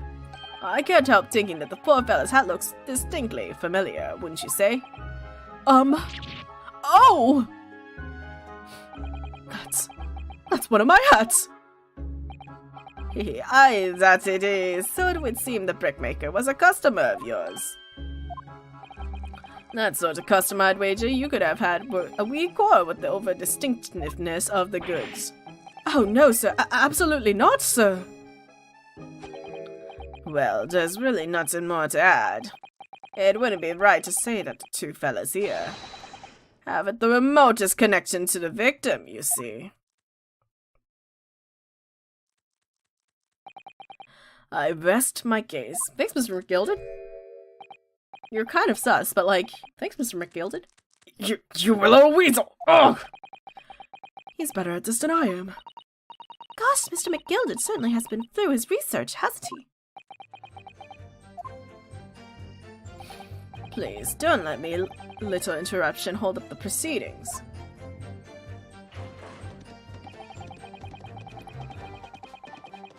Hold it! Are you quite certain about that the skylight was shut the entire time? I'm going to lose my block with you in a minute! He's going to lose his rag with you in a minute. That's what he said.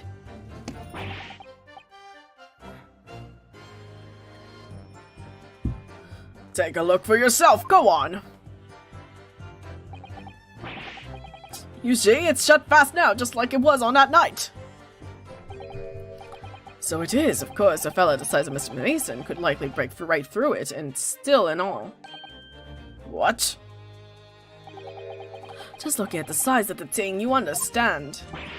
Now you hold on there a minute, sir. The size of the thing means nothing. Not on its own, let's consider the bigger picture here, shall we? Let's stop biting our cane, shall we? I was riding the omnibus on another occasion when, well, I broke wind. Loudly. I was shocked with myself. With it as it happened. This is an unexpected confession, Mr. First. Oh, I just meant to say, well, the point is, I tried to open the skylight, you see. But, just my luck, I couldn't make it budge. The stench was terrible. Everyone was looking daggers at me, sir. I went as red as Yuuzai did. Are you expecting me to sentence you?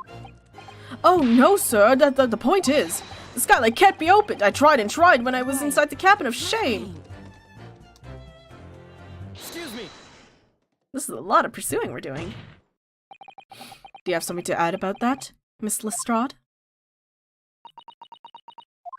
She can open the skylight. Miss Lestrade! It opens. Hmm? The skylight. That is what we're talking about, right?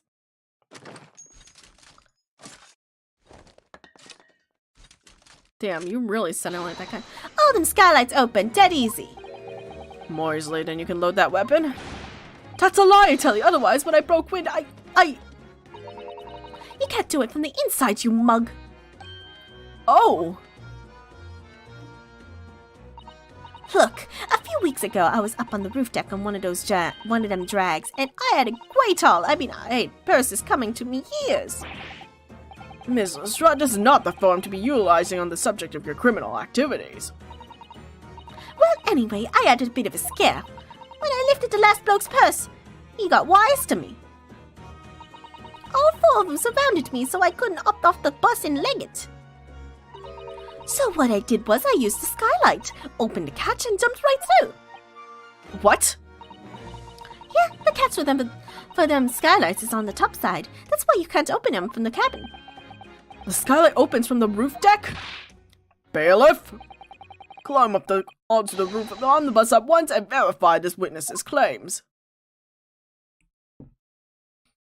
There's literally a latch right there, dude. They wouldn't have a latch if it can't open. Whoop.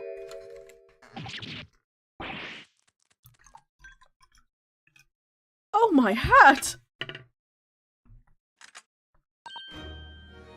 See?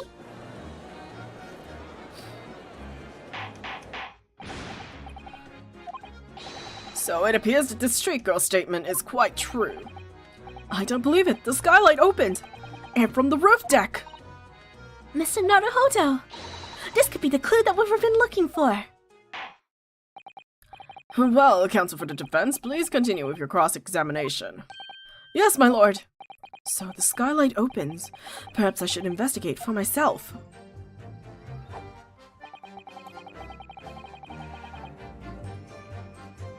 Hold it! I'll press it just so I can have everything pressed. Proof. That's right, I demand to hear it. We came here to say what we saw, I tell you, not for this.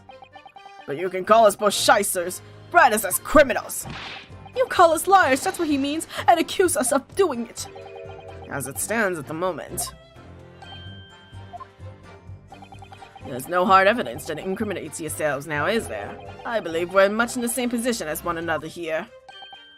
Ugh. If I don't crack this case soon, he'll crack his teeth.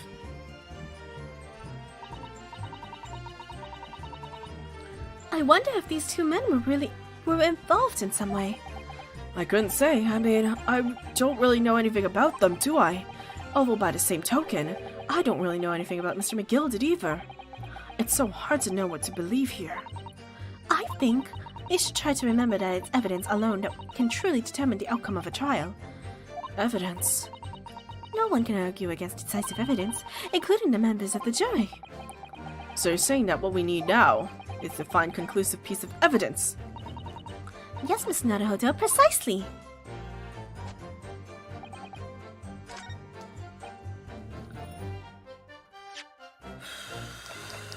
Okay.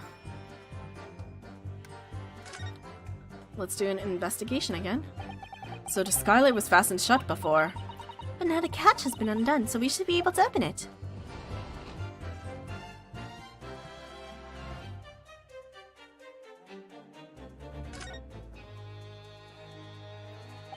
You can certainly see the inside of the carriage from inside.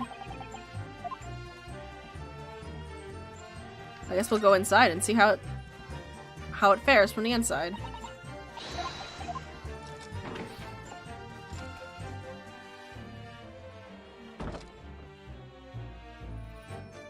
The bloodstains directly underneath. Oh, there's blood in it! Ayo? Ayo? Yes, it does open very wide, doesn't it? Wide enough to kick someone like you through, certainly, Mr. Naruhodo. Why someone like me?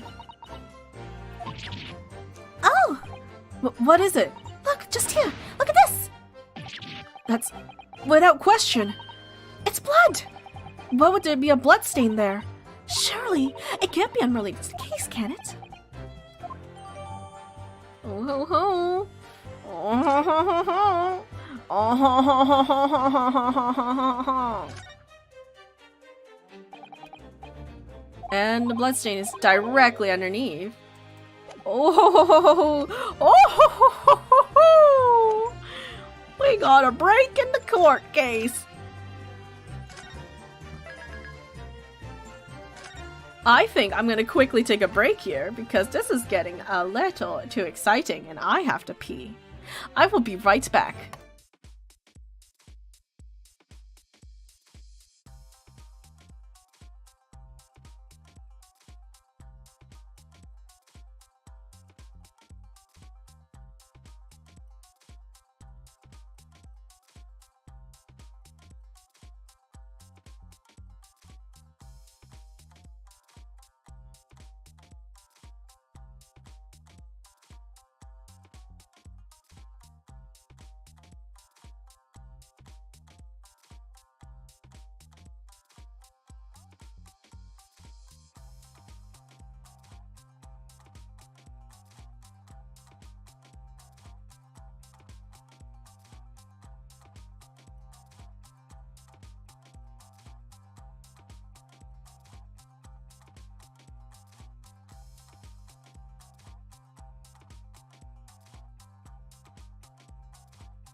Hey, I'm back. I have a cough drop in my throat, so that should help.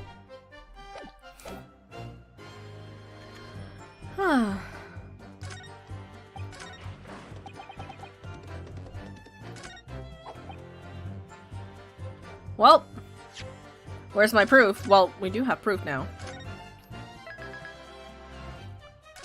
Let's just go on with it. My voice may be higher now since I have a cough drop. But, like, you know. That's just how we do things. Objection. On the night in question, the victim was fatally stabbed in his stomach, and immediately afterwards, the victim's body was pushed through the skylight into the cabin below. Those are the facts, and the irrefutable proof. Remains clearly visible, and the omnibus stands before us today in this very courtroom. What? That's utterly humbug! Oh, you can't possibly have any evidence! No, you can't! I mean, we didn't do it, I tell you. It's impossible! Well, that's very sus. Irrefutable proof here, in this courtroom. Counsel? My lord. I believe everyone would appreciate a little clarification here, Where exactly within the omnibus is the evidence which you allude? You will point out what is it that proves the victim fell from the roof deck through the skylight. Got it! By Jupiter, is that blood? Oh! This bloodstain proves two things. Firstly, when the incident occurred, the skylight of the omnibus was open. What? And secondly, the victim was already bleeding when he fell through the opening. Oh my! And so it follows that Mr. McGilded, who was inside the enclosed cabin himself at the time, cannot possibly be guilty of this crime! Good wording. We need their breakdowns. Come on, man. We haven't gotten a breakdown animation yet. Order! But the blood could have sprayed up there when the fellow was stabbed inside the cabin. Well, then it would have been everywhere. And only found its way to that particular spot on the skylight. Surely, and it would be that would be very convenient. Ugh. And let's keep it in mind that the skylight catch can only be unfastened from the roof deck. I myself wouldn't have been able to open it now, would I? But, there's no way to know for certain, is there? If the judge really fell through the skylight, I mean. Why don't you have a good look at the floor of the cabin between the two seats, Mr. First? Directly underneath. 'Tis all too plain, if you see. There's the aftermath that shows the poor fella dropped from a fair height right there, so it is. What? No! But it can't be! It's all... lies! My fellow jury members, I think we can all agree that this is clear proof that the defendant's innocence, can't we? I believe we can, yes, sir. It's clear to me now where this filthy rubbish can be found in this courtroom. So, they thought they could pull the wool over my eyes, did they? And they certainly did. I won't tolerate any of the guilt carriages being sullied with blood. I won't tolerate it. Oh, I always knew that nice gentleman who gave us that delightful park couldn't have done such a thing. On three then, everyone. 1, 2, 3. Objection!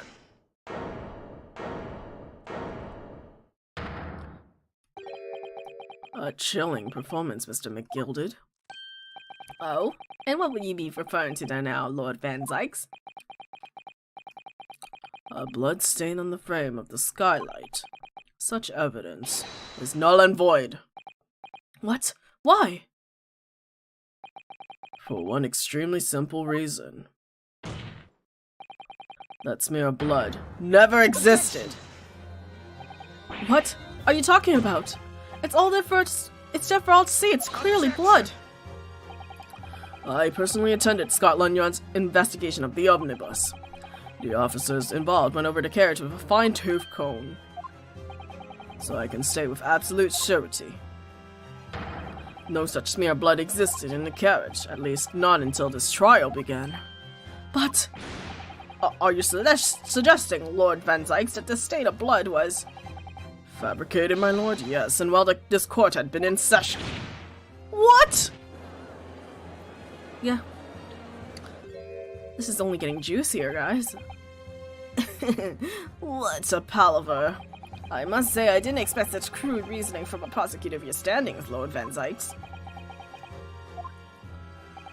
But I'm Magnus McGilded, a fella known all over the capital for his fine contributions to public life. I don't take kindly to slander, and I'll fight it to the bitter end. Even if it's rolling off the tongue of the Reaper of the Valley. Mr. McGilded, I realize that this is your first appearance in court as the accused, however. I am well aware of your involvement behind the scenes in a great many affairs of dubious nature. You're very adept when it comes to avoiding getting your own hands dirty. And each time it happens, the case you're involved in is investigated, you adapt the facts. Adapt the facts? What does that even mean? When you wield a fortune the size of Mr. McGilded, however ill-gotten it may be, nothing is impossible. Tampering with evidence, manipulating a scene of a crime, bribing witnesses. I toast your ability to concoct the most convenient of stories, sir. Tut tut. Lord Van Zykes, this will not do, to be sure. Will it now, counsel? Huh? Oh, no? I think it's fair to say, does this all sound like a rather far-fetched excuse by a desperate man? The blood on the skylight didn't exist, you say? But, if Yuuz would all cast your minds back, is it not true that the underbus there has been in the courtroom the entire time? How could anyone possibly put a smear of blood in it without the world and his wife seeing? The smoke bomb? Isn't that right now? Right now, counsel. It's true. The omnibus has been in full view the entire time the court has been in session. My learned friend. We not seek for guilties or not guilties. Here, in my court, we seek for the truth. Even if that means I'll be sent back to England. Here's to hearing your own opinion on this matter, in your own words. As you wish. Could someone have tampered with the omnibus during this trial? If you're asking me, I think it could have been possible. But first, I must save.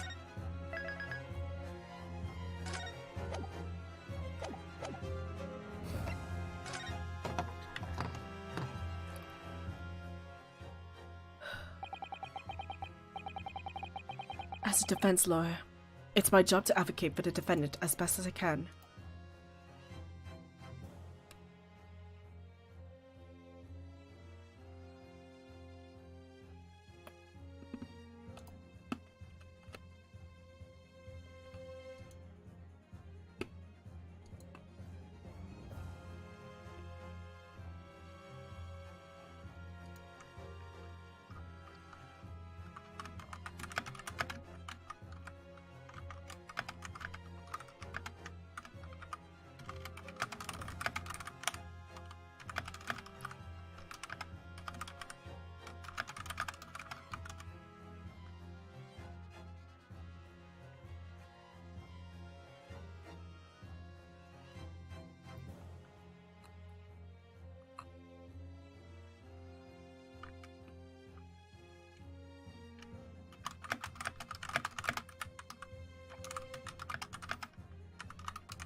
But still, I feel as though there's something even more important at stake here, and that is the truth!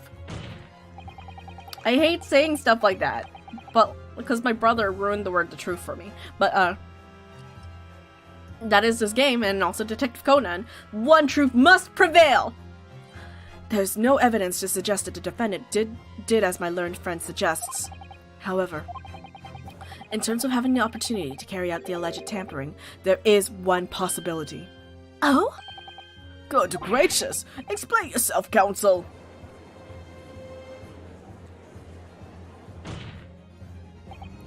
Yes, there is. It seems my learned Nipponese friend has no intention of running from this deceit. Deceit? I'm sure everyone still remembers clearly the recess that we were forced to take. As a result of the smoke grenade fired by the witness currently in the stand, Miss Gina Lestrade.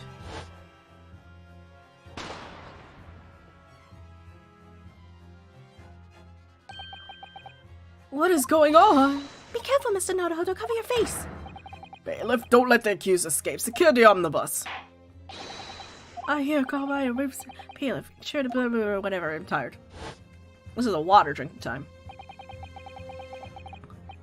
The courtroom was filled with smoke and everyone was thrown into confusion. All of us were made to leave the chamber. In that brief interval, under the veil of smoke and all of the chaos, it could have been possible to steal inside the omnibus.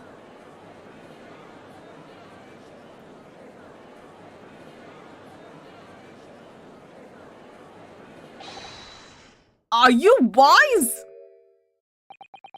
What are you trying to pull, ye rotten, feckless Gorger? Feckless Gorger? You're supposed to be defending me. Tis a wicked plot. Tis a plot to undermine me, so it is. Objection. Whatever you think this is, it changes nothing. The facts are the same. After this courtroom was evacuated earlier as a result of the smoke grenade, a number of inconsistencies materialized in relation to the omnibus. Inconsistencies such as, to start with, the storage compartment underneath the rear passenger seat. When the police investigated the omnibus, the compartment was full of the driver's items. Secondly, we had the smear of blood on the edge of the skylight. As I have said, this was not present at the start of the trial this morning. Unfortunately, Lord Van Zykes, no one is able to corroborate your claims. That's true.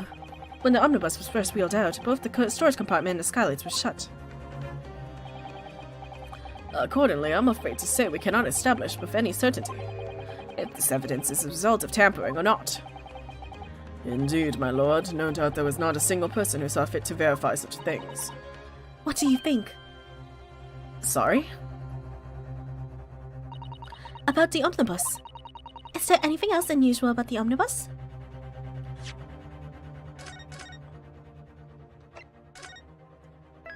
I'm trying to remember if there was.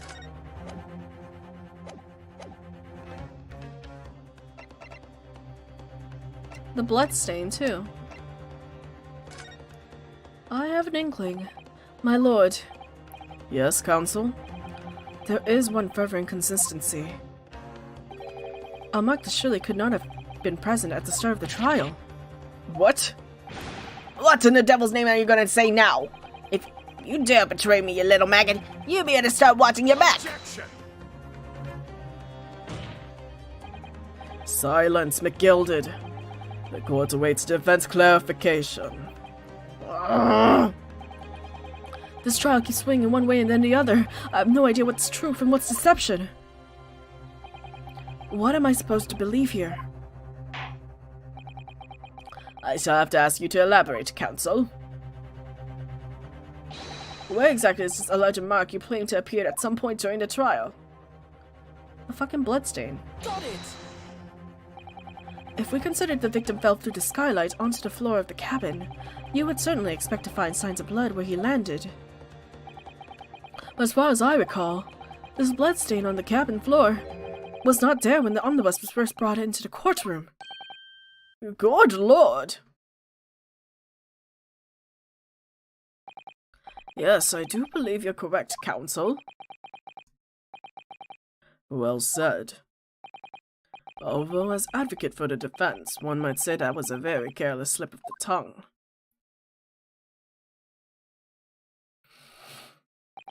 I believe that the bloodstain on the floor is a decisive piece of evidence.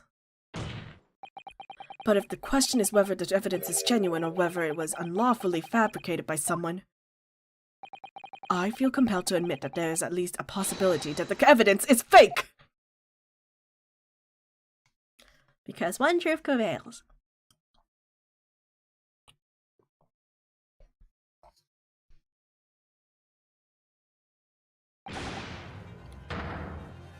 I'm not screaming. This trial is over. Mr. McGilded? I've done everything I possibly can to cooperate with the court, but it's all over now. But you're the defendant! It's over, I tell ye! We're gonna have the hymn breakdown, I guess. Memory recollection of what people think they saw, 'tis all a nonsense. Facts are what counts, and the fact is the bloodstain is there. Now! Well? And over the course of this desperate trial, long and extremely drawn out as it has been, that good-for-nothing Reaper of the Bailey has failed to present any decisive evidence at all. I'm scandalized, so I am. I'd thought a better of Lord Van Zykes. Well, my lord! I must concur with the defendant. An affirmed recollection of an individual cannot stand as evidence. Yo, for once we're actually talking back to the prosecutor? We never do this. Like, the prosecutor's word is the law. Like, we always have to fight them. But now we are actually bringing their lack of evidence to the table. Probably because this is taking place at a different time than regular Ace Attorney. Whereas, I think regular Ace Attorney, you're guilty unless proven innocent. So the prosecutors literally don't have to do anything but refute everything you say. At this moment in time, the particular bloodstain in question is very much in existence, and in the absence of any credible method by which to prove its alleged previous non-existence. It's not in the photo. I regret to say. What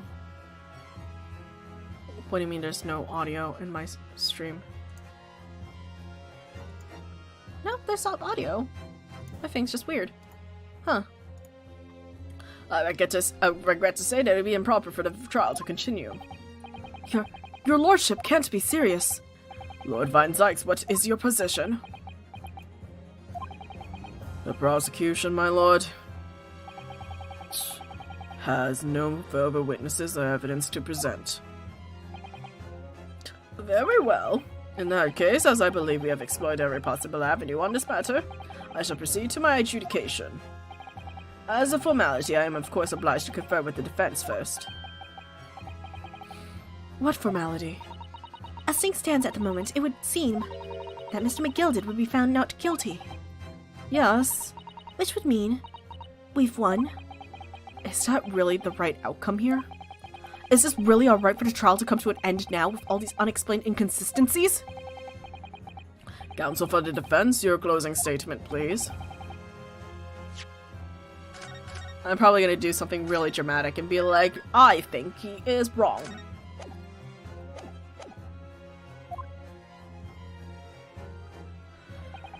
Yes, my lord. The defense believes.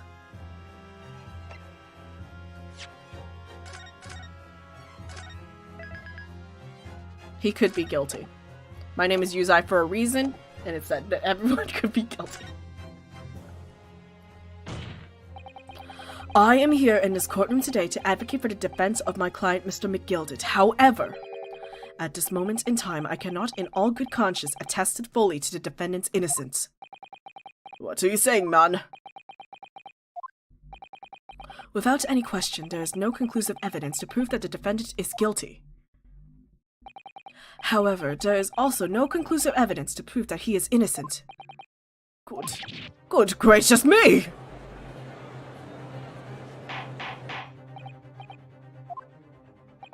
This is unprecedented behavior, counsel. A defense lawyer calling the accuser's innocent into question? Are you of sound mind?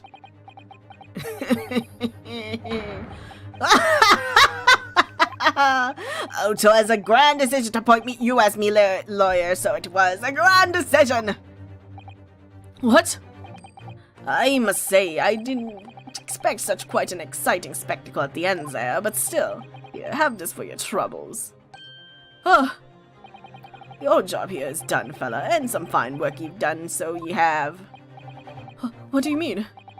It's just as the right honorable gentleman so succinctly put afore. The trial can't go on any more. And your closing statement there was, how did he put it now? Nothing more but than a formality.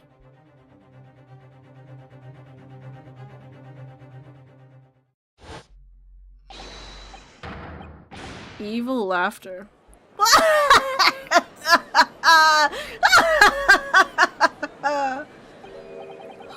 really don't know what to make of all this. Was the evidence we seen genuine, or was it fake? His lordship would be fuming. Any unsightly rubbish should be disposed of promptly, as I said.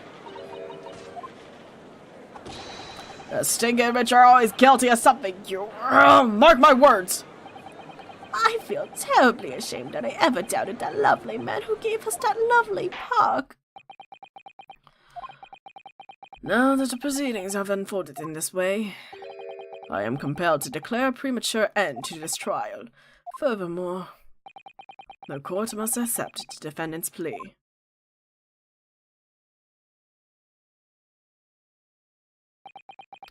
I thank you kindly, my lord.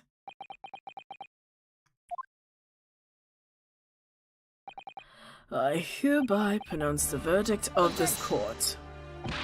But we still haven't determined the bloodstain in the omnibus is genuine or not. We don't know if there's witnesses telling the truth in a pack of lies. We have no idea about the truth. Lord Van Zykes, my lord, the case made by the prosecution was flawed, plain and simple. If indeed the omnibus presented as evidence is tampered with, the prosecution is at fault for allowing such a disgraceful perversion of justice to take place. My sincerest apologies, my lord. Attention. But wait! When we were evacuated from the courtroom, Lord Van Zykes ordered the evidence to be secured. I'm afraid the prosecution cannot shun responsibility in this matter. That's so unfair. That's just responsibilities, man. Job responsibilities. The culpability of the defendant has not at the present time been established by the court. Consequently, the jury will not be required to proffer judgment. What? Well, Lord Van Zykes, it's been a pleasure, so it has. And as for you, my dear fella, I couldn't have asked for a better defense. Do you mean to tell me that this has been a grand waste of time? Tis the law of the land, my good man. If you'd like to pursue this matter further, you can always go ahead and try to change the law. Magnus McGilded. Good grief, you've more to say to me, have you? Just one thing. A warning. This is so edgy, but my voice is too high right now. This is far from over.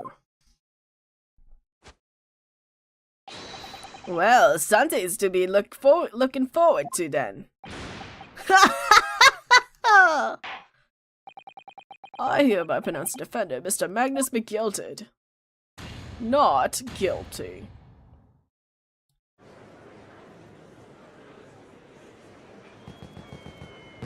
Damn, we have fucking fireworks. Indoors.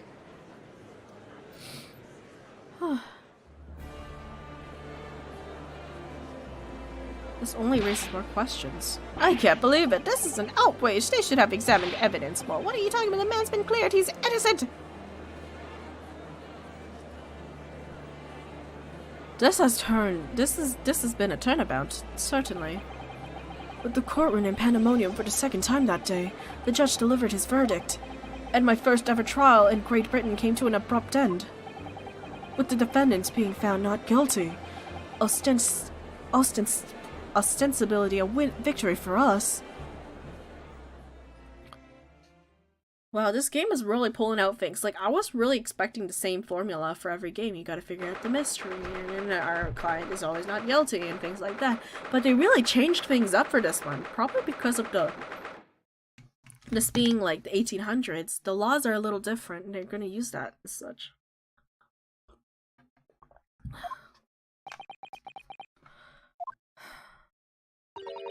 That certainly was a long trial. Yes, it was. Your first ever trial on foreign soil, and your first victory. It was a wonderful performance. My heartfelt congratulations. And to you, Mrs. Sato. Thank you for your assistance. I suppose we should be happy. The trouble is, we're still completely in the dark about what actually happened. Well, we didn't have enough time. But isn't it wrong? I mean, who was actually responsible for Mr. Mason's death? We don't even know that. The sole aim of the defense is to obtain a verdict that exonerates the defendant. You carried out your duty to perfection. Aye, that you did. Mr. McGill did. And that girl is with him too. Well, it seems that the stories are true. Oh, what stories? About the 6 enormous fireworks they do be letting off when there's a verdict of not guilty. I'm sure Yuuz must have seen them now. Spectacular, wouldn't you say? Yes, definitely. I heard it was a sight to behold, and to be sure it was. I have you to thank, I suppose, for having an opportunity to see it. Oh, I don't know about that. I'm not sure I really did anything. What on earth are you saying, fella? How did I walk out there a free man, then? I don't think there was so much thanks to me as down to your planning. You're a straight-talking fella, aren't you? I must say, you had me straight in the head there once or twice. But you're young and headstrong. Taste water under the bridge. Congratulations, Mr. McGilded, on having your name cleared. But nothing's resolved. Can I talk to Van Zykes? I think he and I could have a conversation better than me and this guy. There's only one thing that matters to me. Oh? They've all seen that I didn't do that audacious absonant deed. 'Tis grand, is it not? I suppose it is. Now the fine fellow of the Scotland Yard can take matters into hand and sort out any wee details.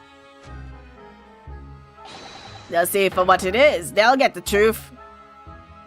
They won't.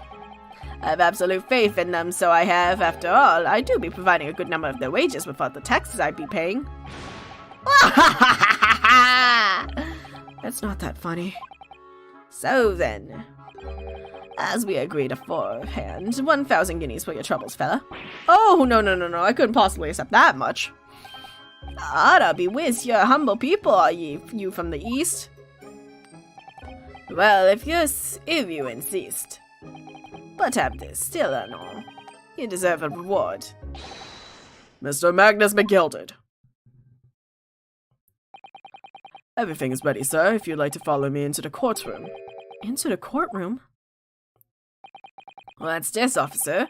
'Tis sooner than I was led to believe. I hope it's not an inconvenience, sir. There were some changes to the schedule. Well, I must be making tracks now. 'Tis time for the inspection. Sorry? What inspection? They're going to be examining the omnibus again, so I'm told. And I asked if I could be present for it myself. They're going to examine it again? Now? Naturally, I'm under no obligation to take part in any more of this matter now, but as an upstanding member of London society, I do be doing my best to help where I can. 'Tis a gentleman's duty, so it is. So then, fare thee well. 'Twas an absolute pleasure to meeting you. I hope you have a whale of a time while you're studying here in Great Britain. And there he goes. A free man. Oh, I forgot she was here too.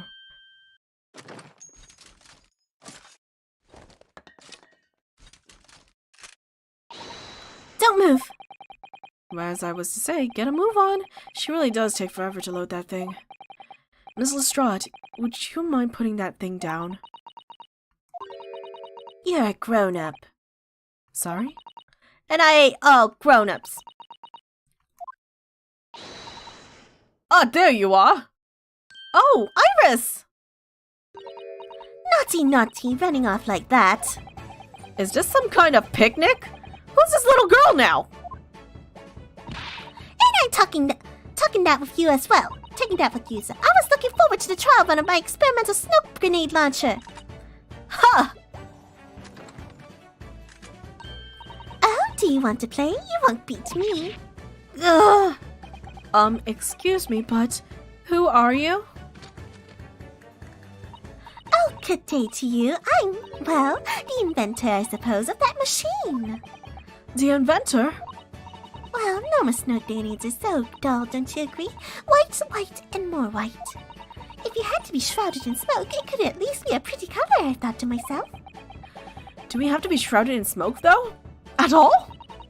I just took my eyes off at the moment whilst I was changing onto a different omnibus and she pinched it. Luckily, I fitted in with a telegraphic beacon. What? I have no idea what this girl's talking about. Anyway, you're coming with me now. Back to my laboratory. What? What for? To apologize, of course, to my technician. What? You mean to say... sorry? You must say sorry when you've done something wrong. Surely an adult has told you that before. An adult? Hell, I don't listen to no adults. Come along then, follow me. Fine, have it your way. Oh good, you see, I knew you'd want to do the right thing in the end. I'm fairly sure that she wants to is not get shot by that massive gun of yours.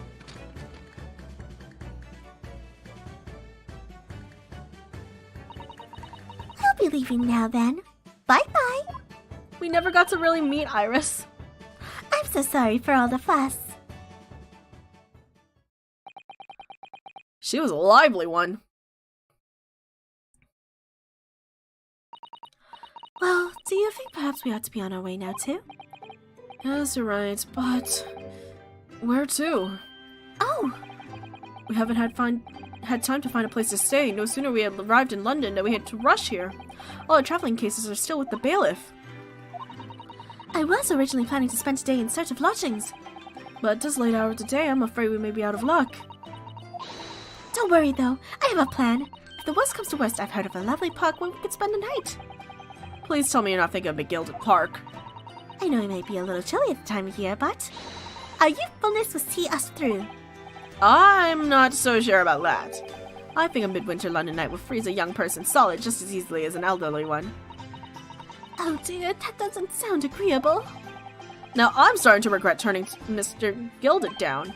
Not 1,000 guineas would have paid for a lovely warm room. Or mansion.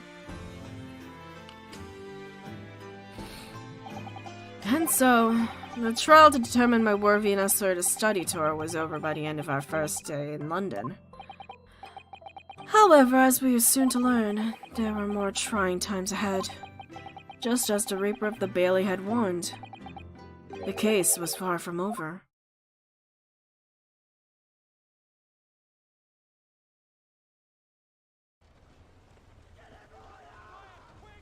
What's going on? Get the fire brigade! Water! Bring water, quick! What the? How did this happen? I don't know, sir. By the time I got here, it was already engulfed. That's why you don't let the suspect near it. To be allowed in here before we started investigating. Oh, he definitely paid the bailiff. Oh my god, who's inside? Oh, good God. There's someone in there. Who was inside? Yo, this is riveting. What the fuck?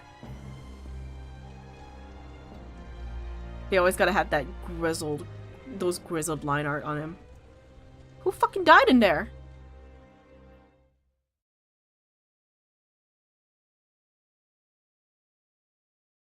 Yo, what the fuck? I said I would end at this chapter. What the hell? I'm sick. I was like, great, we're finished in 2 hours. That's great. No! We're gonna at least get to the start of the next chapter. What the fuck is going on here? Oh god, I almost spilled all my water.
Adventures of the Clouded Kokoro.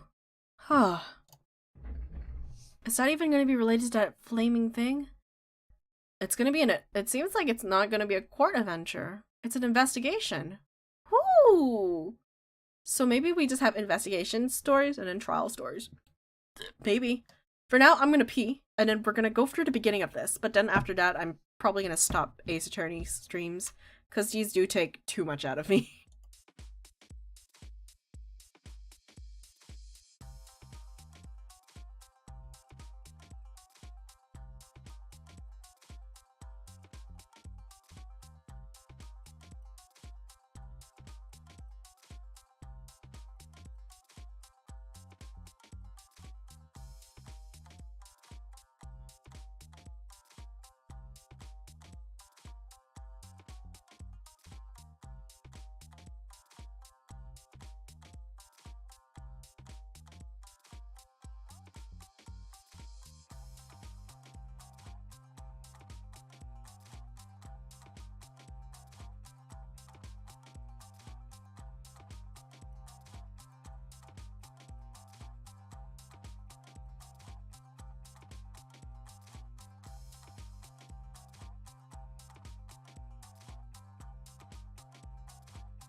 Hello, I am back. Well, still sick, but you know. Here we go. The Adventures of the Clouded Kokoro. And then the Hound of the Basket Fields.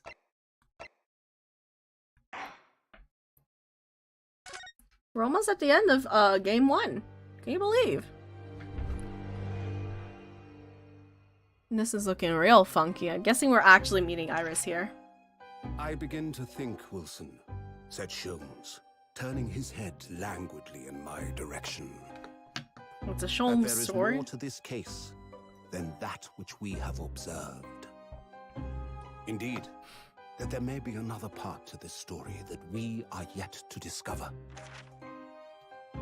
His eyes wandered, following the steam rising from his cup of herbal tea, leading him to the distant memory of that snowy evening. To the young lady collapsed on the pavement along Briar Road, and to the knife in her back. Lit in the soft glow of gas lamps, a most extraordinary scene had been set. And under the cover of a light fog, I still haven't read any of the Sherlock Holmes stories. I have a book. I have a copy of The Adventures of Sherlock Holmes, and I was like, oh, you can read them in any order. That's what someone says, right? And immediately in the first chapter, they refer to what was it, A Study in Scarlet, and I was like, fuck, I haven't read that. So I can't even read the book I got. I bought it on a road trip too. I like went to the used bookstore at that city, and I was like, well. Excuse me. Let's get something for the road. And then I couldn't even read it. Can you believe it? Did you sleep last night, Mr. Naruhodo? No. Not at all. It was an enormous hotel, wasn't it? The rooms were so luxurious. I felt like we were staying in a palace. And with all the gas lights twinkling, it was brighter than day even in the middle of the night. What about the enormous beds? After my time on the SS Booty, I wasn't going to waste a single inch of that space. I spent the entire night rolling from one side of the mattress to the other. Oh yes, it really was the sort of night you could only dream of normally. Except, when I learned that we owned £3 for the rooms, that dream quickly turned into a nightmare. Oops. Sorry about that. The building was so impressive and the entrance was so inviting, I just wandered in without thinking. In a lodging house in Japan, that sum of money would have put a roof over your head for a whole year. I did try, but I'm afraid I couldn't help my tears when we were presented with the bill. I really am sorry. Just stay at the fucking Fairmount? Well, never mind. We must find some more affordable lodging straight away, though. If we're not careful, our entire stipend will be used up in 10 days or less. London's a scary place. Good morning to you at this early hour. Oh no, I gave him like a grizzly voice. Oh yes, yeah, well. Good morning to you, Lord Chief Justice. We have come to report on the outcome of the trial of the Old Bailey yesterday. Susato-san is amazing. She doesn't bat an eyelid, even in the presence of the imposing Lord Strongheart. Yes, I believe you had a very comprehensive initiation into British courtroom practices. Oh yes, it was very eye-opening, thank you! And in accordance with your instructions, Lord Strongheart, Mr. Naruhodo performed his duty to the end. Yes, I've already been apprised of the events. You conducted a remarkable defense. You may consider the test passed. Oh! No longer are you a student from the Empire of Japan. You may henceforth claim to be a fully fledged lawyer. My country is delighted to welcome young talent from such a remote eastern land. Thank you very much. So, I'm a lawyer now. Now, in view of your new appointment, I have a fresh case in mind for you. I'd like to take it on at once, and I trust it won't be a problem. Another case? Already? Nothing trains a lawyer better than practical experience, I'm sure. I don't sense dissatisfaction, do I? It's just that yesterday's trial ended. Unusually, I haven't quite come to terms with it. What's come to terms with? The man was cleared. What more were you hoping for? The truth. Finding out who killed the guy. You know. I'm not dubbing a flashback. This is water time, mate.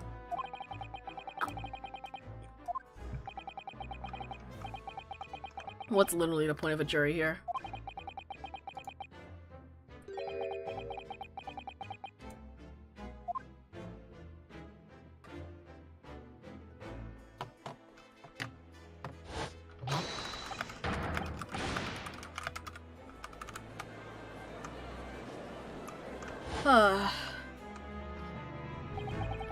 I just can't help wondering if Mr. McGilded really was innocent. Mr. Naruhodo. It's just that I never managed to ascertain the truth. And then the trial ended. Well, you needn't let it trouble you a second longer. Sorry? What do you mean, Lord Strongheart? Magnus McGilded passed away immediately following the trial. No! What? Mr. McGilded is dead? Damn, we should have taken that 1,000 Guinnesses. I have 19 minutes and 41 seconds until my next engagement. Time enough to talk. So he was the one inside the cart, I guess. Was this suicide?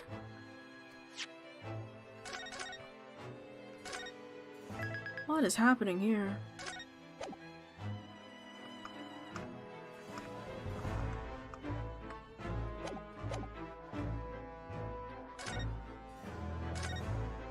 Alright. I don't understand. What happened? How could he be dead? After the trial concluded yesterday, there was a great commotion at the Old Bailey. I'm not gonna do a voice anymore. I'm so tired. As you'll presumably recall, an omnibus has been wheeled into the courtroom. Yes, of course. That was the scene of the crime which Mr. McGilded had been accused of. Precisely. Well, while the bailiff's attention was diverted by some other matter, the omnibus went up in flames. No. How could such a thing have happened? That is being investigated as we speak, but already... The police have identified a corpse found inside the charred shell of the carriage as that of Mr. McGilded. That's awful! The man must have slipped inside while the bailiff's attention was elsewhere. That bailiff really needs to pay more attention. And how could that have happened? That is also being investigated as we speak. Thinking back now, immediately after the trial, Mr. McGilded did mention going back into the courtroom to look at the omnibus. I think he might have planted a body. I don't think that's him. I think he's a fugitive. He's in Cuba right now.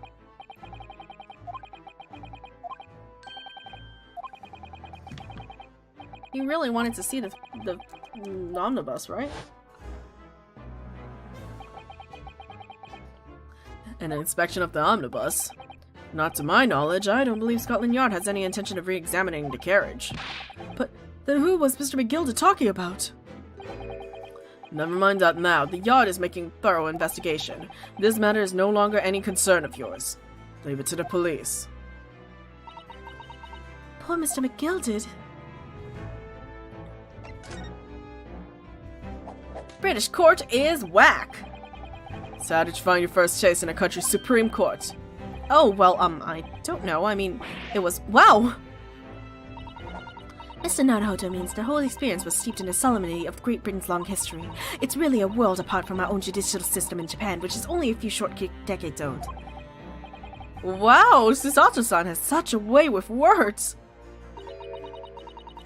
And you seem to have a way of failing to find the right ones. I'm being roasted out by my own assistant.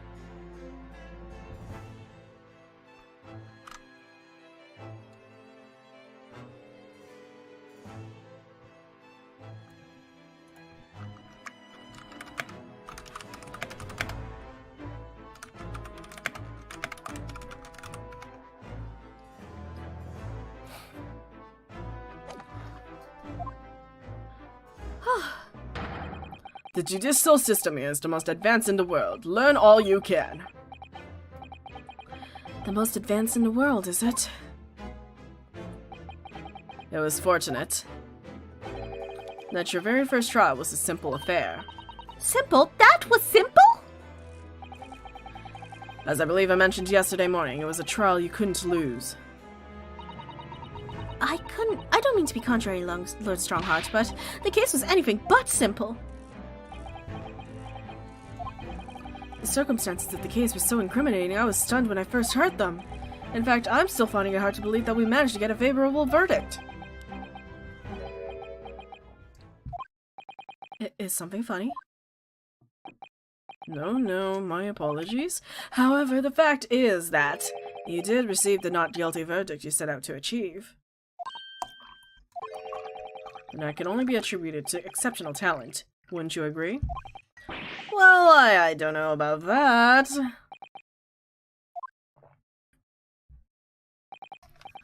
Well, never mind. So you exceeded my expectations, I freely admit. That much is least an undeniable truth. Which is precisely why I prepared the new case for you that I mentioned before. What's going on? What was he gonna say before?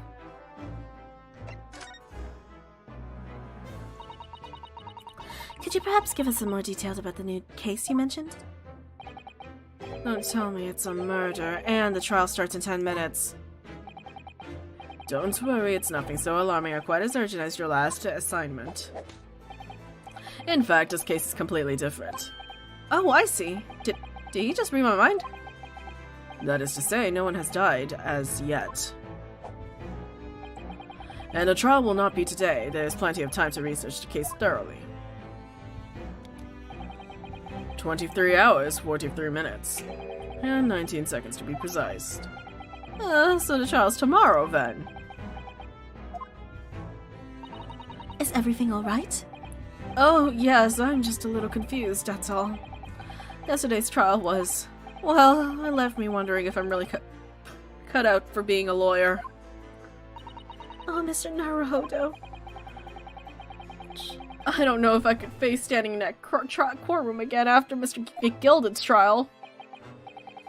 Yes, I nearly forgot. This is one similarity to yesterday's case.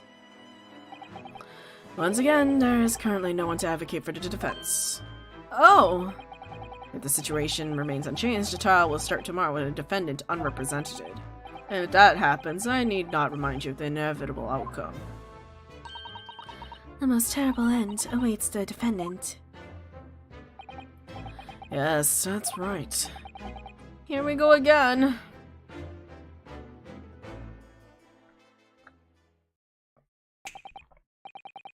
Your time is up. You will have to excuse me. I would advise you to begin making preparations for tomorrow's trial. After all, the clock is ever ticking. There is now about 23 hours, 26 minutes, and 29 seconds until the court sits.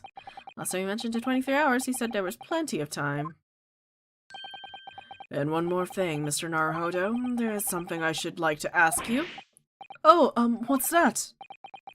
Yesterday you remarked upon something. That you intend to see through the will of your late compatriot, Mr. Asogi.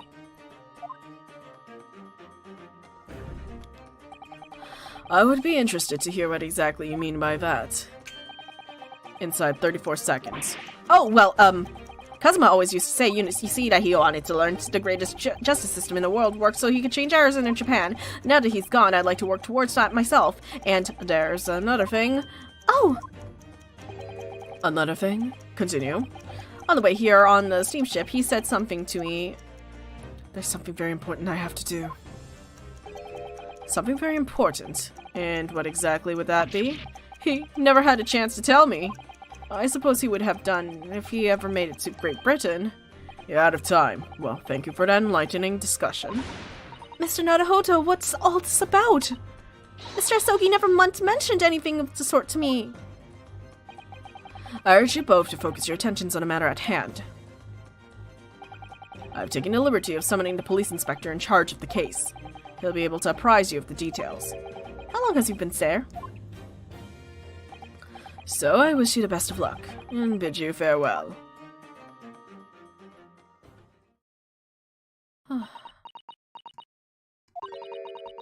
There's something very important that I have to do. Kazuma-sama, what did you mean? I wish I knew, but honestly, he never told me. Anyway, we had better talk to the detective, don't you think? Yes, you're right. I hope I'm just imagining it, but I wouldn't say he looks pleased to see us at all. Are those fries? Did man brought fries here? Well, let's check out the Lord Chief Justice's office. This must be the Lord Chief Justice's desk. I believe it's made of marble. It looks more like an over-the-top tombstone than it toppled over to me. I think that's your fanciful imagination at work again, Mr. Naruhodo. I feel like everything that's normally made of wood and paper at home is made of bricks and stone here. I know. That's why this place feels so overbearing, I'm sure. Interesting stuff. What the fuck are those? Is this some kind of clock? Actually, I think we might be inside some sort of giant clock. But those gears are larger than anything you'd find at a steam locomotive even. It's eerie. Do you think clocks are some sort of hobby of his? The Lord Chief Justice, I mean. Well, boys do enjoy fiddling around with machines, don't they? I'm not sure you could fiddle with cogs that size, and I'm certain you couldn't call him a boy. Still, it's amazing how little noise the cogs make, considering how large they are. There's actually something quite soothing about their precise rhythm. Candlestick? Just look at all those naughty books packed together on those shelves. They go from floor to ceiling. And they're all books that you couldn't hope to come by in Japan. It's like a dream. Yes, a very bad dream. They're not all about British law either. There are books about the judicial systems of other Western nations. France, Germany, Spain, Holland. What about Russia? Why do you ask? I was wondering about asking the Lord Chief Justice how you would say wardrobe in Russian. What do you think? I think perhaps it's a thought best abandoned. Let's talk about that suit of armor. Look at these menacing metal giants facing each other across the room. I believe yes, they're suits of armor. Oh, right. I thought maybe they were like the lion dogs we have in Japan guarding shrine gates. No, not at all. In fact, in Europe, suits of armor are like, these are always possessed by evil spirits, you know? And they roam around in the middle of the night. Really? Is there nothing you don't know, Mrs. Sato? This book tells me everything I need to know about everything. If you're ever unsure, just ask. Where did she get that incredible tomb? That's so silly. Exit? And that's the crank to the thingy. That is the exit. Is that all that we have to talk about? I guess so. Alright, Mr. Fries? Could we trouble you? What do you think? Lovely weather, isn't it? What's the weather got to do with anything? Listen to me, you young Japanese upstart. Some frippery about the weather doesn't get every English gent eating out of your hands, you know? But Susato-san told me it was foolproof. I'm a busy man, a very busy man. There's a crime scene to investigate, but I'm here to give the likes of you a talking to. I'm ever so sorry. Can you imagine what the other officers there will be saying, huh? Haven't seen Gregson anywhere, have you? No, he's too busy with the bigwigs these days. And all because of some pumpkin who's here on a jaunt from the country I've never heard of. Hearing that ripping sound, that's my reputation at the yard going to tatters. There's no need to rip us apart as well. I don't believe we've been introduced. This is Mr. Ryunosuke Naruhodo, a defense lawyer. It's a pleasure to make your acquaintance. I'm Mr. Naruhodo's judicial assistant, It's a lovely weather we're having today, isn't it? Does he not talk to women? It is unseasonably fine. I grant you, London winters don't see a lot of sunshine. Unbelievable! How did she pull that off? So, Lord Stronghand has asked me to fill you in on the case.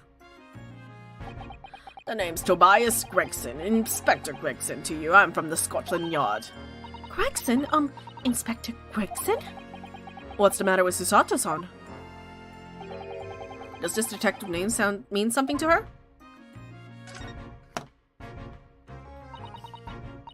Inspector, are you perhaps the Inspector Gregson?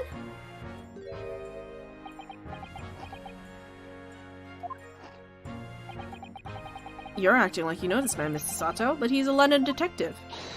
Oh, I do know him very well, in fact. Very well? Yes, he features prominently in the adventures of Sherlock Holmes. Oh, in that publication. What's it called again? Rance Magazine? That's right. Inspector Gregson and Mr. Holmes enjoy a wonderful friendly rivalry. Really? You rival the great Mr. Holmes? That's incredible. Oh, well, I don't know about that. Mr. Sholmes isn't a professional like myself, of course, but he does come up with the goods from time to time. Mrs. Jones is equally complimentary about you, Inspector, isn't he? You earned his highest praise. Gregson is the pick of the bad lot of all the... pick of a bad lot of all Scotland Yarders. Those were his own words. That's his highest praise? Well, Mr. Shums isn't particularly known for giving compliments, you see. That he is none, thanks to that magazine. My name is known all over London towns now. That's great, isn't it? Huh. I have to admit, at the start with, I was a little, well, flattered by all the attention.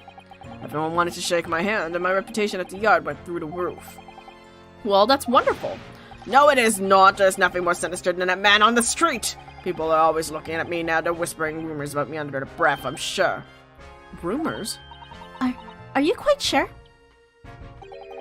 He's changed since he started appearing in those stories. The fame's gone to his head, stuff like that. Gosh, do you really think people are saying such mean-spirited things about you? Well, it's Britain.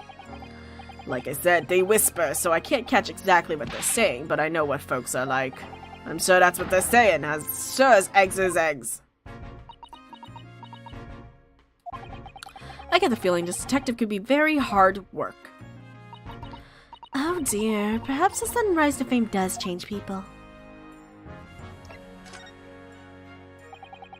So, about the case that Lord Chief Justice mentioned before. Nothing to tell, really. As far as we're concerned about the yard, it couldn't be simpler. Oh dear, that probably means that as far as we're concerned as lawyers, it couldn't be more complicated. I wish you were wrong about that, but I have a nasty feeling you're right. A young woman was walking along the pavement on Briar Road when she was stabbed from behind. Fortunately, it wasn't fatal, but she's still laid upon hospital unconscious. That's despicable! What sort of coward would attack a poor woman from behind? I suppose you would have finished whoever it was off with a Susato takedown, would you? That is neither here nor there, Mr. Naruhodo. Brace yourself, Rinosuke, you've angered her now. Anyway, after something of a whirlwind investigation, a criminal was arrested. He barely has time for a cup of tea after the incident took place, to be honest. So, there must have been something left at the scene that led you directly to the culprit? Or perhaps a reliable witness who recognizes the person in question? Let me stop you right there. You're wasting your time on this one. Sorry? There's nothing you can do. There's no way to help the bloke now. Why ever not? Simple. He confessed, didn't he? The prosecutor that's been assigned to trial tomorrow is Lord Baruch Van Zykes. Nah. No! Sounds like you've heard of him, then. Oh yes, we are very familiar with Lord Van Zykes. Believed to be the harbinger of death itself. The Reaper of the Bailey.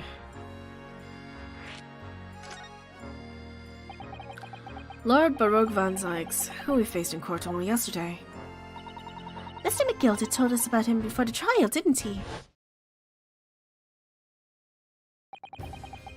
When Van Zykes stands for the prosecution, they call their curses sacrificial lambs. And in every single trial in which he's been the prosecutor, the accused has been damned. This Reaper of the Bailey nickname, I suppose he's earned that because every defendant he advocates against is found guilty, is that it? Well, if that's the case, we should inform you, Inspector, that in yesterday's trial against Lord Van Zykes, Mr. Naruhodo secured a verdict of not guilty. And what of it? Oh, well, I think, that means that even against the Reaper of Bailey, it's not impossible to save the defendant. No, you really don't have a clue, do you? The defendant said they did it, didn't they? What do you mean? What happened to that bloke in the end, eh? He's dead. Oh! Magnus McGilded came to a cropper in that omnibus when it went into flames. So you can't rightly say you saved the defendant, can you? What are you saying? Look, if Van Zykes could get the dirt to sick on everyone, he'd be a miracle worker. But that's not how it goes. He doesn't work miracles, he works magic. Black magic. I'd have a good long think about that if I were you. Are we really supposed to believe that?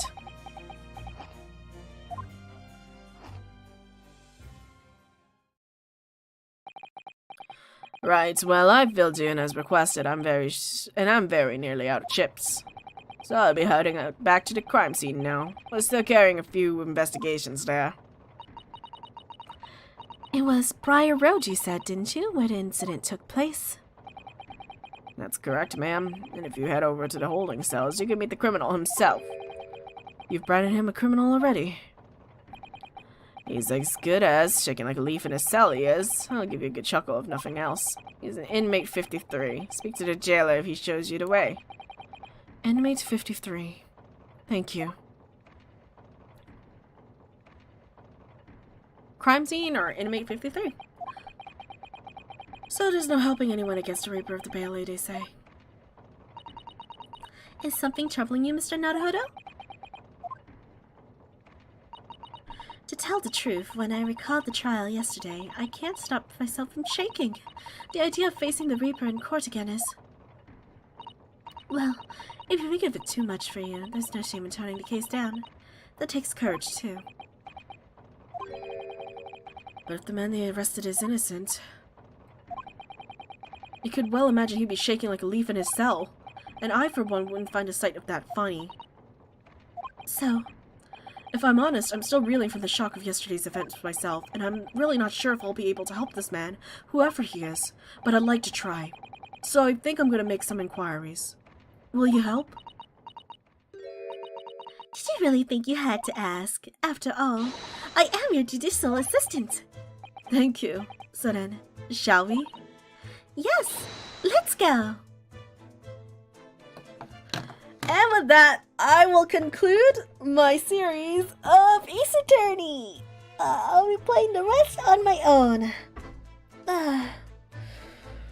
And tomorrow, I will have to do my Ensemble Stars grind, which means I'll have to set up my webcam really weirdly. Yay! I didn't expect to get sick, like, on the one series that makes me talk non-stop. Because, that's been painful. I've had 3 liters of water. It's been 3 hours since I woke up. Like, man. Can you believe it? Anyway, if anyone else ever is watching this, thank you for watching. Check out my channel, blah blah blah, smash the like button, blah blah blah, subscribe, blah blah blah. Join my Discord. We do a lot of wild things in Discord, aka nothing. We have little topics and such. It's a joint Discord between me and Hero Muse, my friend, which we jokingly said this is a VTuber company now, even though this is just a spirit company. And yeah, that's it. Stay safe, stay cozy, don't catch cold, wash your hands. Alright, take care. Bye!